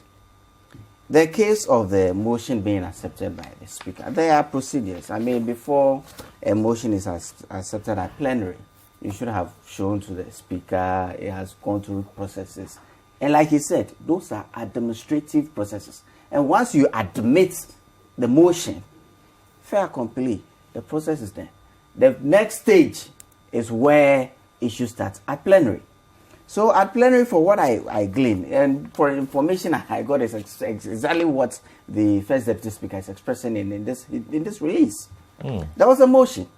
And for me, from what I have heard, even before I came on this platform, was that the Speaker had accepted that the Deputy Majority Leader also states his case after the motion has been moved and seconded. And that's exactly what transpired. And this whole process went on just like any other motion will go through. And he made a ruling. And then you have a problem with this ruling because you don't, or you would have ruled differently. Is that tantamount to insubordination? When he, as First Deputy, also has the right to rule on such issues when he's presiding. And like he said, he ruled based on his understanding of the rules and governed by the rules of Parliament, first guided by the Constitution, the standing orders and conventions. And that's exactly what he did. And for me, we should recognize the fact that we read the same Constitution, we read the same standing orders, We've seen that we have been through the same conventions in Parliament. But we will disagree on issues based on our own intuitive or how we understand some of these provisions. And so for me, the first Deputy Speaker did nothing wrong. Nothing wrong. And I stand by him with this press release. Everything that he has here, in fact, I have even heard. But like I said, I was privy to certain information. Which you said you wouldn't divulge. Yes, but thankfully, this matters on this platform. That he did that with the express instruction of the Speaker that give the majority side also an opportunity to state their objection to this motion. And he wrote the fact that we already have a statutory body which has the mandate to undertake such audits within a given time, and this report is going to come back to Parliament, and Parliament is still going to have an opportunity through the Public Accounts Committee and even at plenary to also say, so why the duplication? No problem. Your honorable, sir. Well, so you see, this is another manifestation of the deep rift in Parliament. Back when Joseph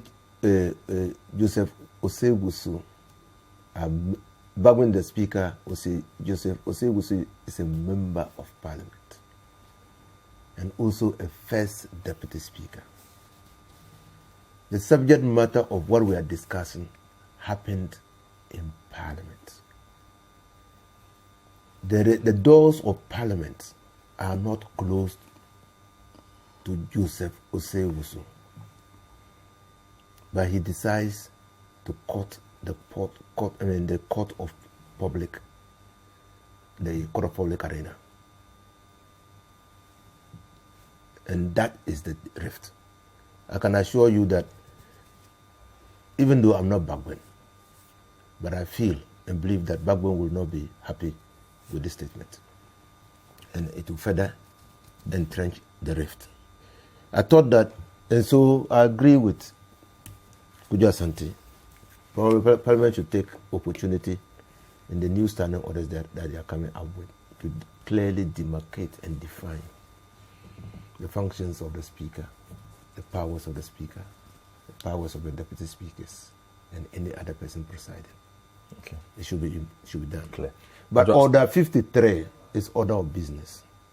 It's just order of business. Order 53 that he relied on. When he is presiding as Speaker and has communication, he can make that communication. He has communication, he can make that communication. Okay. As Speaker. Right. Now, and Adwoa Safo's case is an embarrassment. It's an embarrassment to the MP. We don't have too much time, so let him. Just a second. You see, Honorable made a statement that this is going to further. That's his opinion. That's his opinion. No, that's his opinion. But I say that, look, the Speaker, as we have seen, he delves into territories that are, especially when he's presiding. It's okay. We've seen that before, so it's okay. No, we've not seen that before. He's the only Speaker that is doing that. Sam George Okujo-Tablakwa and Okwe, several videos and tips of that, so don't worry. No. Let's go. No, 2 minutes. So 2 minutes. He just has 2 minutes. Let's go. The conduct of Adwoa Safo matters and information coming out of the present absence of Adwoa Safo in Parliament is not only embarrassing, it's shocking. Yes. Oh. It's shocking and embarrassing because Adwoa Safo is a member of Parliament for the Dome-Kwabenya Constituency. Article 97(1)(c) makes it very clear that a member of Parliament cannot be absent without the permission of the Speaker for 15 days. And if he is absent without the permission of the Speaker, the conduct of that member of Parliament has to be referred to the Privileges Committee for a reasonable explanation of his absence or her absence. If that member has no reasonable explanation, that member vacates. That's it. You see. Yes, Article 90 is very quiet. Who triggers it? No, it's not. Who triggers it? Oh, this is a constitutional provision. Yeah, but who triggers? No, this is a constitutional provision. You can even trigger it by going to court. Article 3 of the Constitution is very clear. You must read the Constitution as a whole. Even though Adwoa Safo is a member of Parliament, look at Article 3. Any person who Article 3.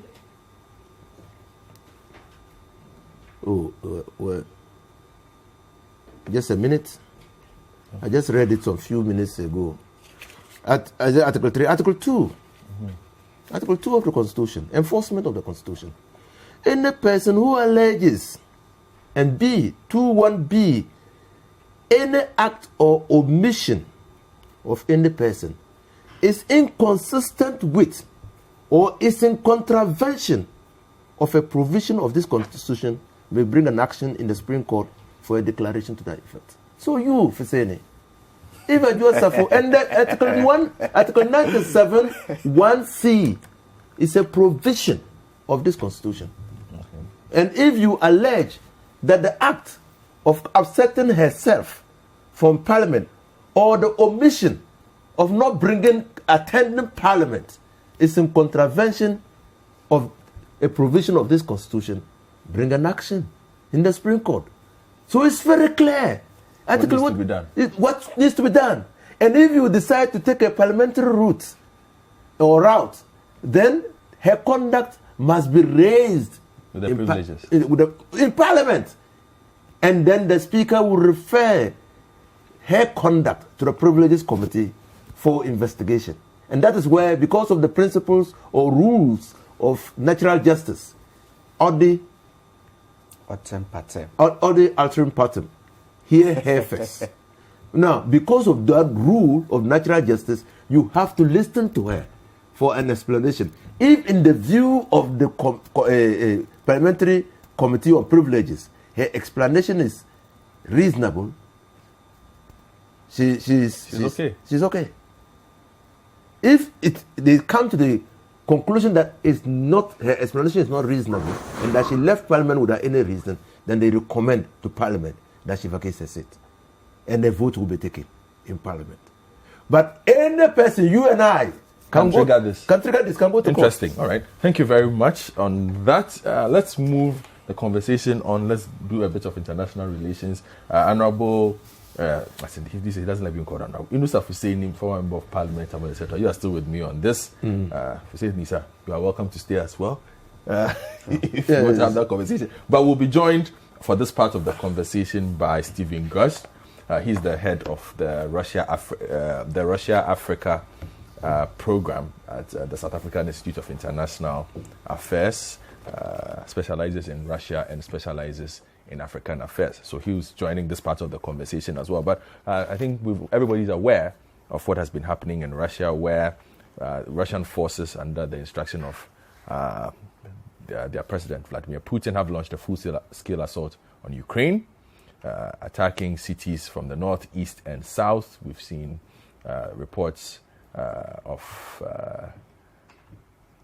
assaults happening. But the impact, we've spoken to Ghanaian students, of whom there are over 1,000, and other Ghanaian residents. We've seen images of them also seeking shelter in parts of Ukraine. There have been calls, even on the floor of Parliament, to put in place plans to evacuate Ghanaian citizens who want to leave. And indeed, yesterday, we heard from the Ministry of Foreign Affairs. They issued a press release. Just read that quickly. It says, further to the Ministry of Foreign Affairs and Regional Integration's press release of 24th February 2020 on the deteriorating security situation in Ukraine and the safety of the Ghanaian nationals, the Ministry wishes to update the general public as follows: that 1, the Ministry, through its mission in Bern, Switzerland, and the Honorary Consulate in Ukraine, are in touch with the Ghanaian students in Ukraine through their leaders. 2, a list of students has been compiled to facilitate an evacuation exercise. 3, following the closure of the Ukrainian airspace had become challenging to airlift our compatriots from Kiev and other parts of the country. Hence, the only viable means of evacuation is by land to neighboring countries such as Moldova, Belarus, Slovakia, and Hungary.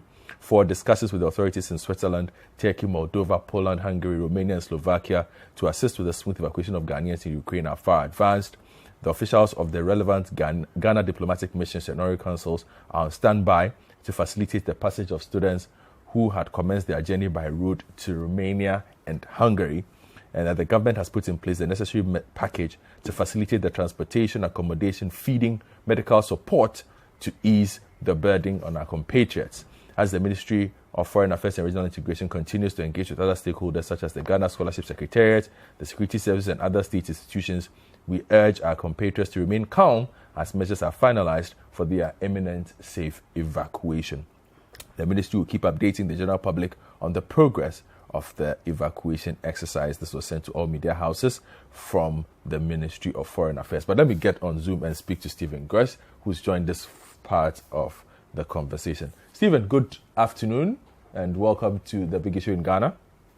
Good afternoon. It's always my pleasure to talk to Ghanaians. I've been to your beautiful country twice, and I can't wait for the next opportunity to visit Accra and the other regions of Ghana. Thank you for having me. Always a pleasure. Let's get this on the road quickly. What exactly does Vladimir Putin want to achieve with this? Good question. I think what he wants is a compliant government in Ukraine that is more favorable towards Russia. Ukraine's moves over the last decades since the Soviet Union broke up in 1991 has been drifting slowly closer and closer to the West. In 2013, it was considering a partnership with the European Union and had talked about wanting to enter NATO. And for Putin, this was a step too far. And so Ukraine was invaded in 2014. Crimea was occupied. There was a sham referendum where 99% voted to be part of Russia.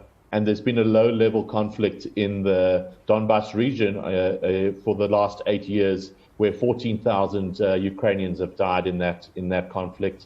That was a frozen conflict spurred by Russian separatists and Russian troops. It seems that he wants to regain the glory of the Soviet Union, of the Russian Tsars, that he wants a Russian sphere of influence in Eastern Europe where other countries are not allowed to interfere, and he really wants a compliant regime in Kiev. It doesn't seem like he wants to incorporate Kiev into Russia proper, but he wants a situation like is in Belarus at the moment, where they allowed Russian troops, for example, to mount attacks on Ukraine from Belarus territory.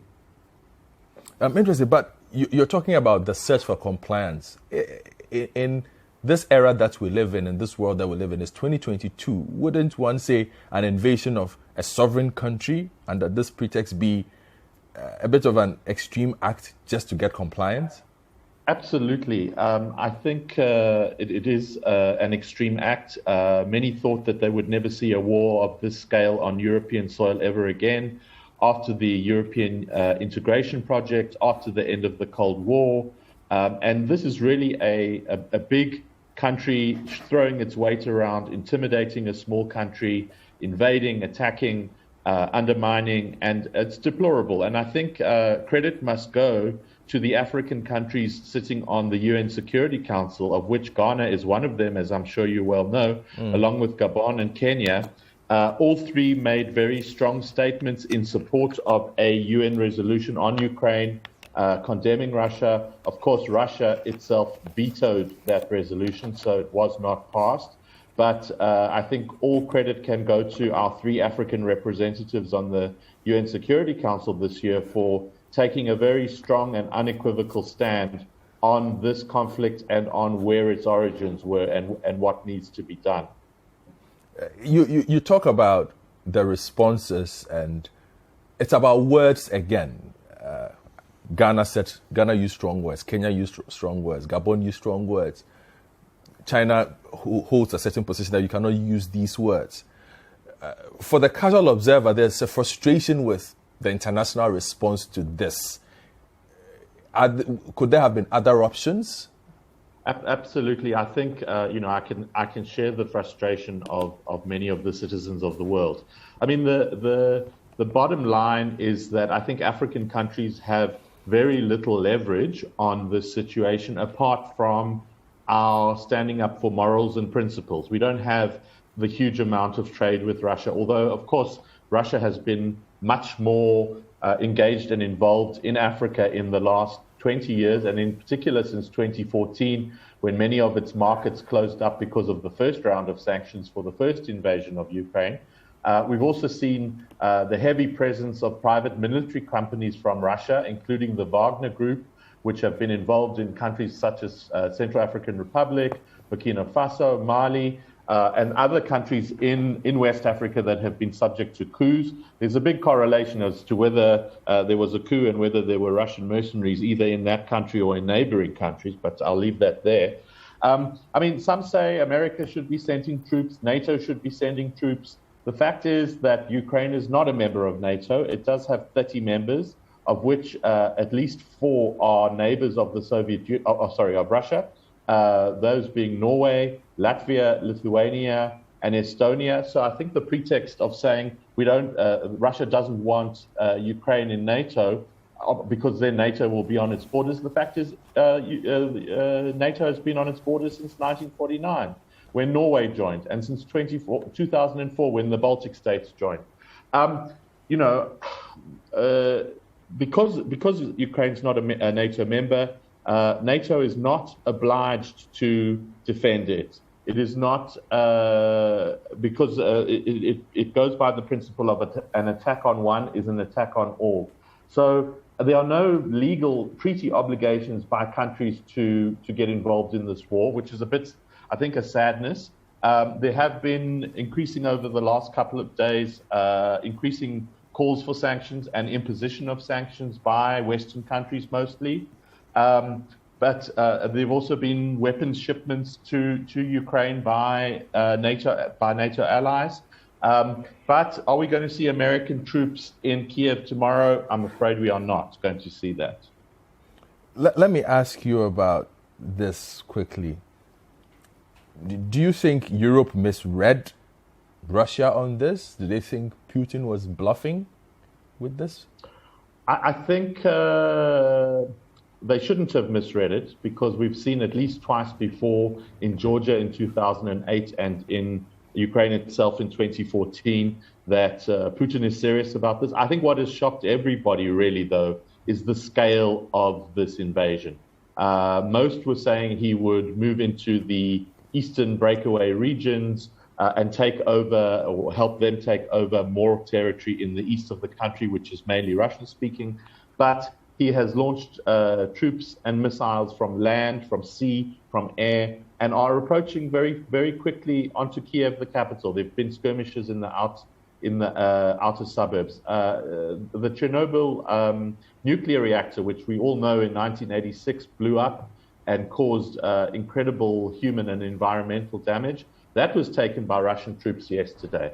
There have been nuclear threats. So I think maybe before 2008, we could have thought he was bluffing, but this has been building up for months, and Putin has unleashed lethal force on a tiny, much smaller country, although one of the biggest in Europe, with no compunction and in a very violent and cavalier way. Are we back in the 18th century age of empires?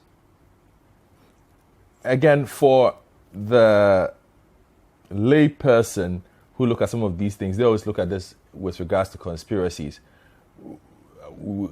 Russia wants something from Ukraine outside of just compliance. Maybe Ukraine is economically. Is there anything Russia gets from?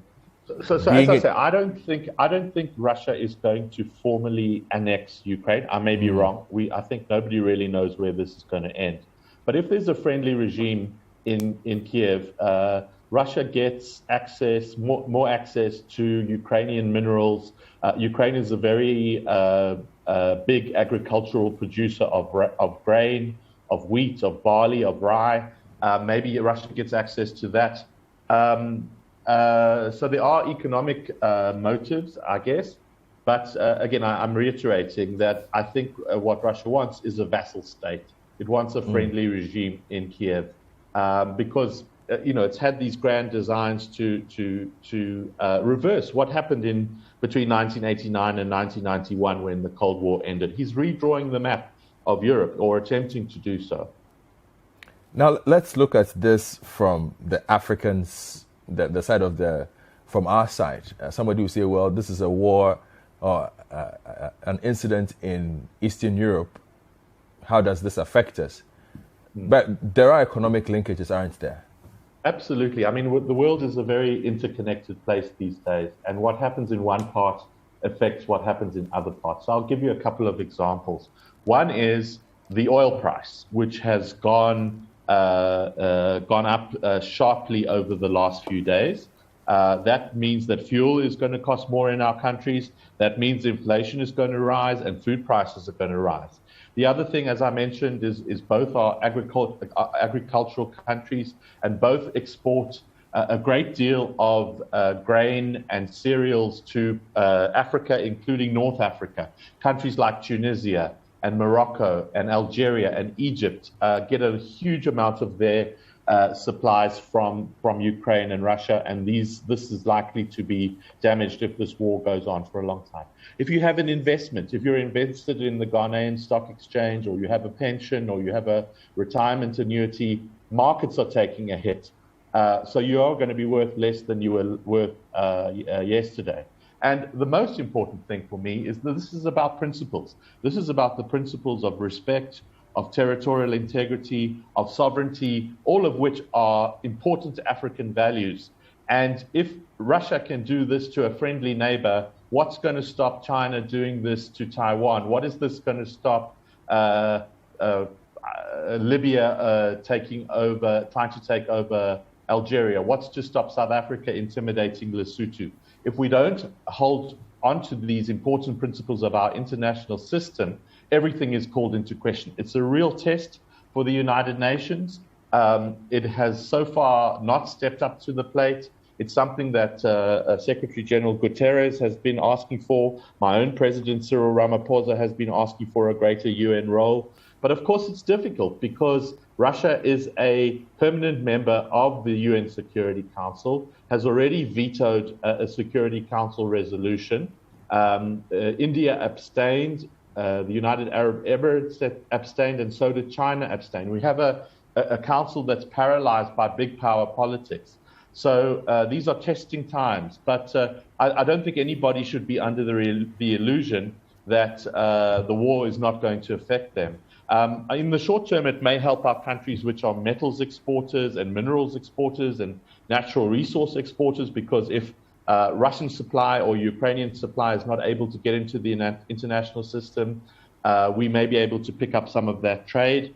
And finally, some of the sanctions that are being put on Russia, locking them out of the banking system and so on and so forth, we all have trade with Russia, and to a much lesser extent, Ukraine. Global supply lines are going to be affected. So, yes, some may say this is happening far away, but, look what happened in 1914. Look what happened in 1939. Small conflicts became global conflagrations. And just to stay on the matter of sanctions, we've seen a lot of that. We heard US President Biden announce what they call the most extensive sanctions we've ever seen. We've heard the EU and the UK say they are also going to place heavy sanctions. What kind of hits is Russia looking at with these sanctions? Are they really? Is this something that really affects them, or most of these things are just for show, for the public? Does Russia really take a hit from these things? I think Putin is a calculating man.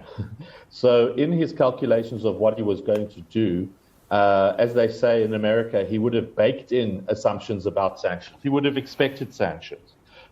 So in some ways, I think Russia has been doing things like stockpiling foreign currency and trying to cushion the extent of the sanctions. Look, I think they are quite serious. There's also talk in the last day this morning about personal sanctions on Putin himself and on Foreign Minister Sergei Lavrov. And of course, the big one that many countries were pushing for is locking Russia out of the SWIFT system, which is how banks communicate. It may not hurt in the short term, but long term, when your markets are disrupted, when you can't raise credit, is going to hurt Russia. But I think what it's going to do is what it did after 2014, and that is expand its ties with the non-Western world, be those Latin America, be those Africa, be those Asia, and Central Europe. We definitely saw an uptick in business with those parts of the world after Russia was put under sanctions in 2014. I don't think sanctions are the most effective weapon against Putin. He's been withstanding them for years. But I also don't think they are only symbolic and for public consumption. I think they can be quite serious. I mean, one of the scenarios here is that life gets so bad for Russian citizens that they vote differently in their elections, or maybe even get rid of their government by non-constitutional means. I think, unfortunately, there's not a lot of space for free speech in Russia these days. There's not a lot of independent media. And we saw over yesterday, I think, some 1,200 people across 50 cities were arrested for anti-government and anti-war protests. So the likelihood of an uprising is unlikely, I think, in Russia. And of course, elections have been very questionable. So even if there is a candidate that citizens prefer to Putin, there's no guarantee that in a future election will be free and fair. And, this requires me to, push the envelope with you a bit on analysis, but how far do you think Putin is willing to push this? There's those who've said, look, economically, they are not in the best of places, so he cannot keep this up for long. So whatever it is that his end game is, he has to achieve it within a limited period of time and then go back to the status quo. Because the worse it gets, perhaps, then he might also be inviting problems that he might not be able to deal with. So when you look at this, so I think a week, a month. Thanks. Sorry, I cut you off there. No, go on. I mean, what we're seeing is a blitzkrieg, like we saw with the German attacks in September 1939. I mean, he's brought massive power to bear on Ukraine. And yes, the thinking is that he would want this over as soon as possible.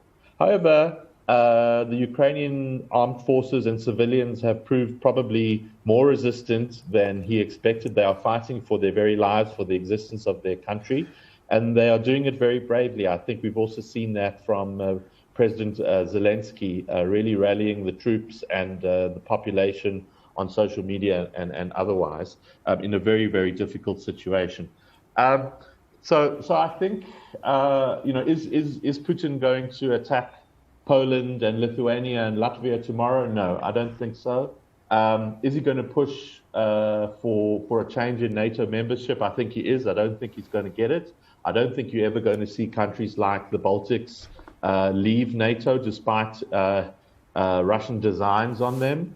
And I think that this is going to be a key moment in the world. I think we're going to remember where we were during this conflict, because it is an extremely significant episode. I wish I was inside Putin's head to know what he ultimately wants. As I say, my guess is a very compliant, Russian-friendly, Moscow-friendly government in Kiev, and that will then expand the Russian sphere of influence. But Ukraine today, who is tomorrow? That's an important question that must be asked. And finally, again, you mentioned the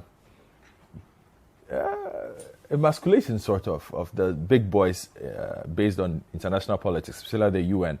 So I'm just naming 3 countries here.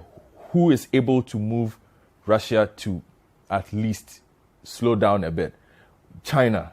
What's your take on China? Because China's in a bit of a tight spot, isn't it? China does not like breakaways. We've seen the Taiwan situation and whatnot. Russia is basically saying they are peacekeepers coming in to save a breakaway state of sorts. And China have abstained from voting. They interfered with the wording of the UN statement. Is China the country that moves Russia to say, hey, calm down a bit? I think China can potentially play that role. Russia and China have become very close in the last decade. I think especially since Xi Jinping has taken over. They meet frequently for summits. They put out a communique a few weeks ago, saying that they are very deeply there's deep friendship between the countries. I think China has the potential to put pressure on Russia. Whether it will do so is another question. As I said, we saw it not veto this UN resolution, but it did abstain. So it's not, I don't think we're going to expect China to do it tomorrow, but I think China has a pivotal role, and I think it's also a sign of the change in the international order, where American power and European power has been on a steady decline, and China's has been rising. And so, whereas 10 years ago it would have been probably ridiculous to look to China as some way out of this conflict or some way to pressurize Russia, now it's a very realistic proposition. Germany, some are saying they're also strong, but the conflict of interest perhaps might arise because they purchase so much gas from. Yeah. So their gas supply is absolutely dependent on Russia, and so they've been less keen to impose sanctions than some other countries that are further away geographically.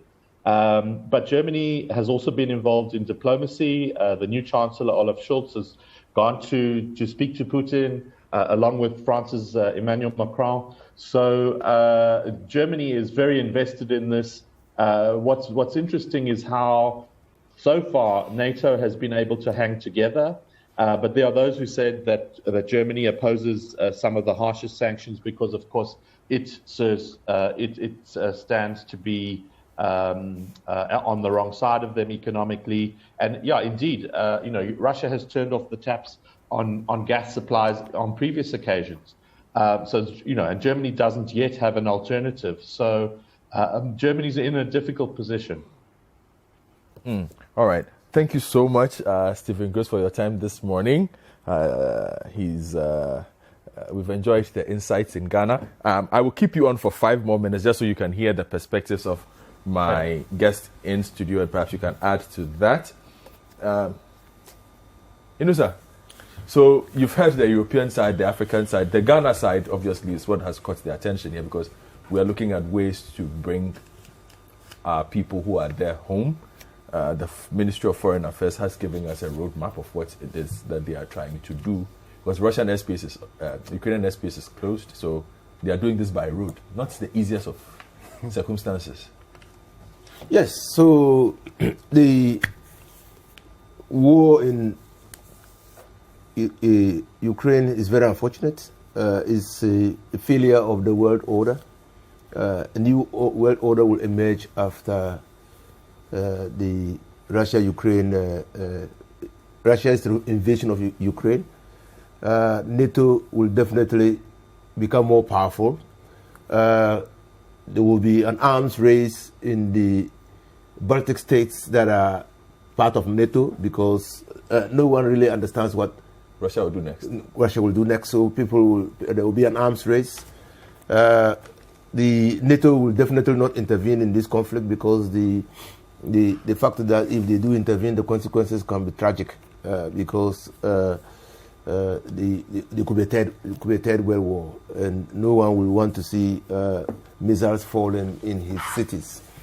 And moreover, Ukraine is not a member. Russia believes that it has legitimate interests, and the closeness of Ukraine to Russia. In fact, they share borders. The Donbass region and the other region has been said to be part of Russia. Crimea was annexed a few years ago by Russia. So clearly there is a historical demand from Putin that Ukraine is part of Russia. But at this time, no one really understands whether he wants a change of regime, even though he's called for that. He's called on the soldiers of Ukraine to topple their government.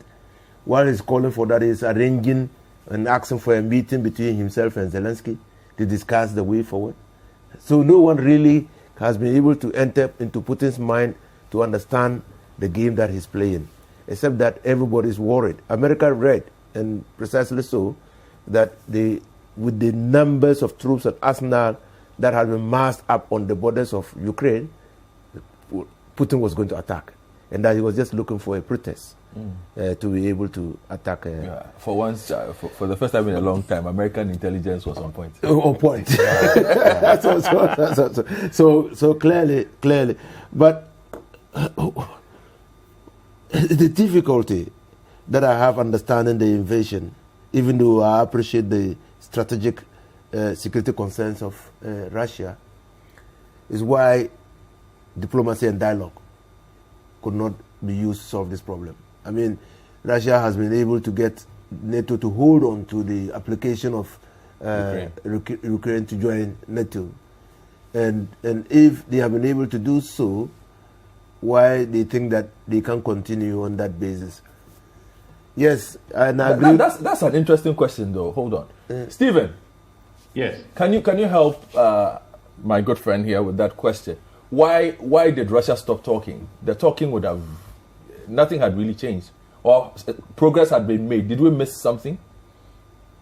I think these are not plans that were hatched overnight for this invasion. If you see the way it was so coordinated, I think things really accelerated when Russia recognized the two breakaway statelets of Donetsk and Luhansk on Tuesday, which gave him a pretext to send his peacekeepers in. I don't know what peace they were keeping, and to escalate this. So I think probably, maybe I'm wrong, but probably no amount of trying and diplomacy and negotiations would have deterred him from this course which he's been planning for a long time.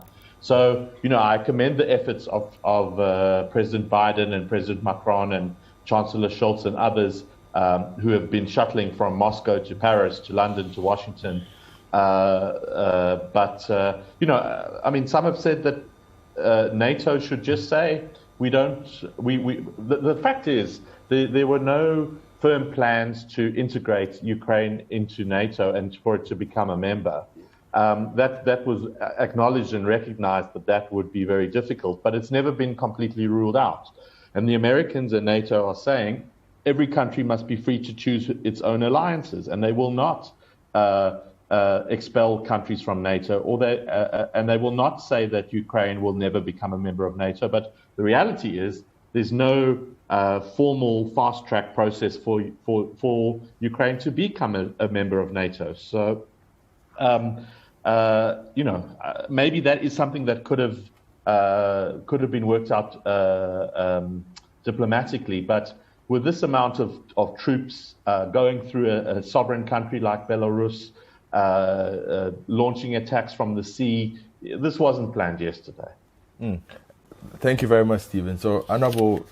It definitely wasn't planned yesterday. I mean, it definitely wasn't planned at the beginning of this year. I mean, Putin has been massing up weapons and preparing to attack Ukraine for a very long time. He demonstrated that when he did that in Donetsk and Donbass regions, when supporting the Russian separatists to take over those areas. And like he said, strategically providing a basis for the movement of his troops when he went to Parliament to get Parliament to approve of his deployment of troops outside the territory of Ukraine. Clearly, these were, plans that were from a rule book that he was following. And coming back to the Ghanaian issue, I think that Ghanaians have been caught up, many Africans have been caught up. Africans should take inspiration from what the Ukrainians, what they are doing. I mean, it's not all areas of Ukraine that are unsafe. Some areas, the western part of Ukraine is safe for the time being. Most Ukrainians are moving towards that area. Those who are nearer the Polish border, and other Estonian and other areas are also moving to them. Fortunately, we have embassies and consulates over there, and if they can, they should also take opportunity to start moving out, because the airspace of Ukraine has been shut. And so, whatever be the case, we cannot fly into Ukraine. Even if you want to evacuate, we can only evacuate from the nearest possible point outside Ukraine. And if believe the Ghana Minister of Foreign Affairs should be in communication with all the countries bordering Ukraine now, and to see what is happening, the situation. Well, they have said so. So they are talking to the Swiss, Turks, the Moldovans, the Poles, the Hungarians, Romanians. And I have a quick update just before I hear from Fuseni. So this is very new coming in. So 21 students are almost at the Hungarian border to enter Hungary. So some good news. Fuseni is smiling. About 150 just sort of from Ukraine to Hungary. They are going with 400 Nigerians. Who are also trying to get there. The students say they've spoken to the Consular General in Budapest and the Ghana ambassador in Prague via phone. So they prefer the students to be at one place. Whatever be the case. And then this will help them to know their total number and arrange air tickets. They are saying that if a student already has an air ticket, they will take that person to the airport and fly the person to Ghana immediately. So whatever be the case, what I'm saying is that they must be moving through the safe corridors to get them safe. Yes, and stay together. They stay together. Yes, so that they can, at all points. So this is the latest update we have coming in regarding the students who are trying to move from Kiev out of Ukraine. 21 say they are almost at the Hungarian border, ready to enter Hungary. Kuseni? Yeah, Godfred.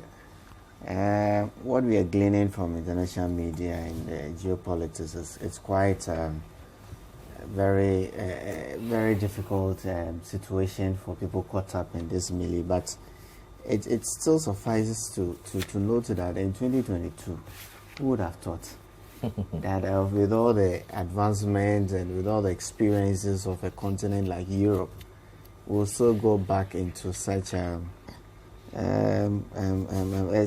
situation.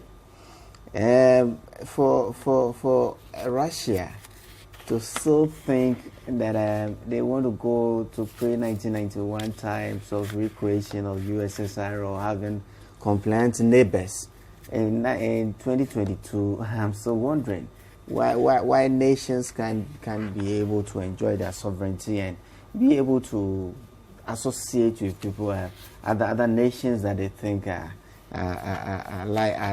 more like in their outward in their outlook. Because nations like Georgia and all of that, they are still in Europe, but they are still undergoing such stresses, especially between the East and West divide. They are still in the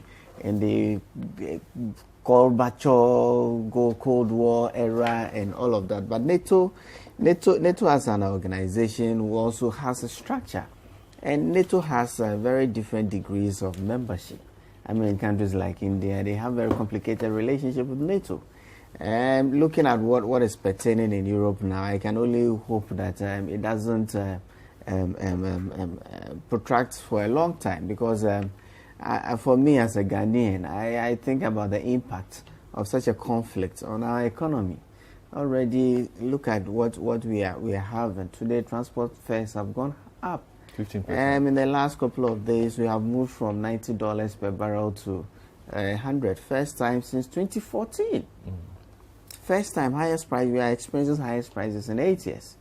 Who knows where this is going to end? In times when people have spoken about government taking off taxes of fuel and giving subsidies, I've said that, look, especially when you have something like this coming up in Europe, only God knows where we are going to go. And so you have to be very careful in taking some of these decisions or policy changes. I am just hoping that we're able to see some sort of so we're able to come to some sort of conclusion to some of these things. It's good that the doors of negotiations are still open, but for even Russia to call for a regime change within Ukraine itself, I don't know how come the world order is being disturbed by such okay, you call for a regime change, you're still engaging them.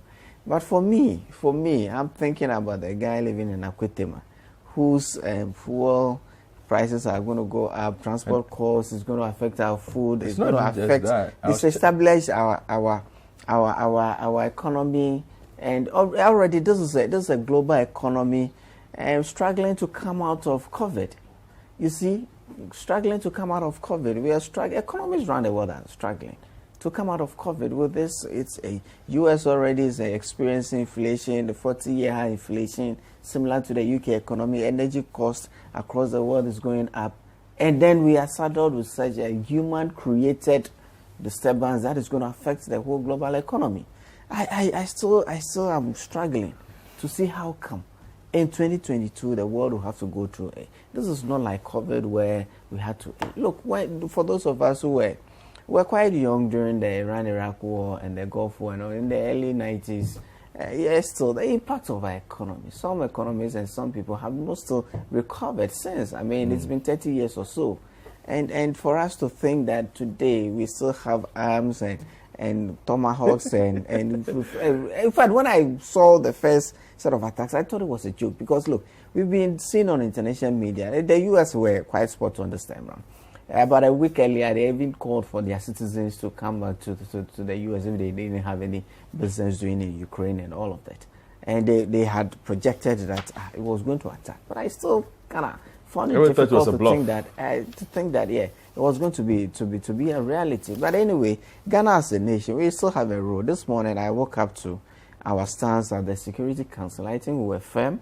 We had shown that we are going to stand by the community of nations. We are going to stick to what the UN was created to do. And I don't know how effective that is going to be, but I think that we have to be consistent in our foreign policy. We have to also seek the interests of our nationals.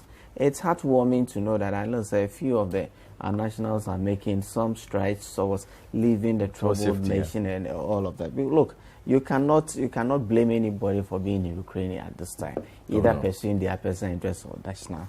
That's what the world has become now. Any one of us could be caught in there. So as a government, I'm also happy that the Ministry of Foreign Affairs is still up to be then giving updates. I'm hoping that over time we'll get to know that our citizens anywhere they are safe. But for me, the impact on our economy. We'll try and get final words on that. It's what I pray that we'll just try and get final words on that. I'll take a quick break, come back. I'll take final words from Stephen when I come back from this break, and then we'll call it a show. Welcome back. Final headline of the big issue. Still with the head of African Governance and Diplomacy Program at the South African Institute of International Affairs, Stephen Gross. Stephen, so final words on this, and then we can call it a show. You've just basically explained everything to us and analyzed it with us. Your personal expectations of what this situation and how it ends. Firstly, let me say thank you for having me, and it's really great to have time to get into some of the explanations. I think often we're on the media and we're rushed, so thank you. I appreciate being on your show, and I hope people have found something useful. Where do we go from here? It seems that the troops are concentrating now on trying to take Kiev. I think, and I really don't want to predict this, but I think President Zelensky himself may be in danger. I think they're going to try and get him somehow. They might try and kill him or capture him or cause him to flee. And then I think diplomacy will probably kick in again. I think more sanctions will probably be applied. But I wouldn't. I think it's dangerous to predict in these situations. We'll have to just sit tight and wait and see, and how all the different pieces of this puzzle fit together. But what somebody said earlier in the week to me is this might be an opportunity for Africa to push one for the important principles on which the global international order is founded: sovereignty, territorial integrity. But it may also be an opportunity to push for a change to the Security Council and the governance architecture. For a long time, African countries have been saying we need more than one permanent seat on a reformed Security Council with a veto. That reform has gone absolutely nowhere because the big powers have refused to entertain it. But maybe, sometimes things change in international institutions when there's a big global rupture. And, it might be that opportunity. I don't know. We'll see in the coming days. But we also wish safety to those Ghanaians trying to get out of Ukraine. It's good that your government is doing its best. Very difficult with no airspace over Ukraine being open. But I hope and pray that everybody gets home safely. And again, I just want to commend Ghana for its mature stance and its principled stance on the UN Security Council, I think Africa can be proud of your country. Thank you very much, Stephen. Let me just take a couple of messages that have come through on today's show and all the conversations that we've had.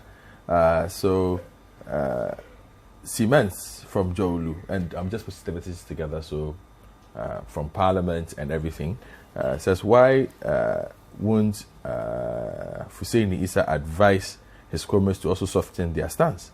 They don't have the numbers, so dialogue and compromise is the best way to go, rather than always blaming the speaker. Hussein, you can take that message back.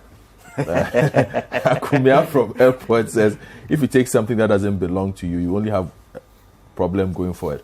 So we are not surprised by the problems that the DPP is facing. Joe Wise's misconduct on the floor of Parliament has become one too many.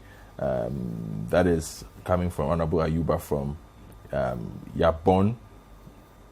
This one says, Anyagri Gideon from Garu says, there is no smoke without fire. There is something wrong somewhere. Leadership of the NPP should stop attacking Adwoa Safo and rather meet her and find out the cause of her problems and solve it with maturity. Anything short of this will be a stumbling block on the NPP's path.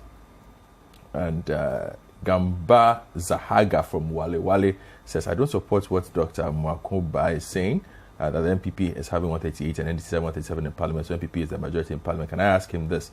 What happened during the voting of the Speaker in Parliament? Well, Honorable Inusa Fusini explained exactly what happened with the voting. This one also, Ahaji Hamza from Pig Farm says, truth be said, the first deputy speaker and the majority members in Parliament are doing all that they can to undermine the power and authority of the Speaker of Parliament, simply because it does not come from their party. I am happy the Speaker of Parliament has demonstrated that he will not be taken for granted. The Speaker of Parliament is operating according to the standing orders of Parliament. And Xylix Dwayne in London, good morning, Xylix Dwayne. I think he had a birthday this week, did you not? My Liverpool friend. Say yes. Hi to him. And we're hoping to. I think this week was his birthday, so you have to wish him happy birthday. Yeah. Happy birthday, Xylix. We're on a common platform. Oh, okay. Yeah. So it says, I agree with the Speaker. What Jose Usu is doing is egregious and unacceptable. So you've just wished the man a happy birthday. Let us go. My name is Godfred Akoto. I hope you had a fantastic show. Thank you to the former Member of Parliament of Tamale Central, happily enjoying his retirement, and also Hussein Issa, and also thank you to Stephen Gertz. Active service. Yes, Stephen Gertz, Head African Governance and Diplomacy, Active service is well. joining us. Have a good weekend. In politics.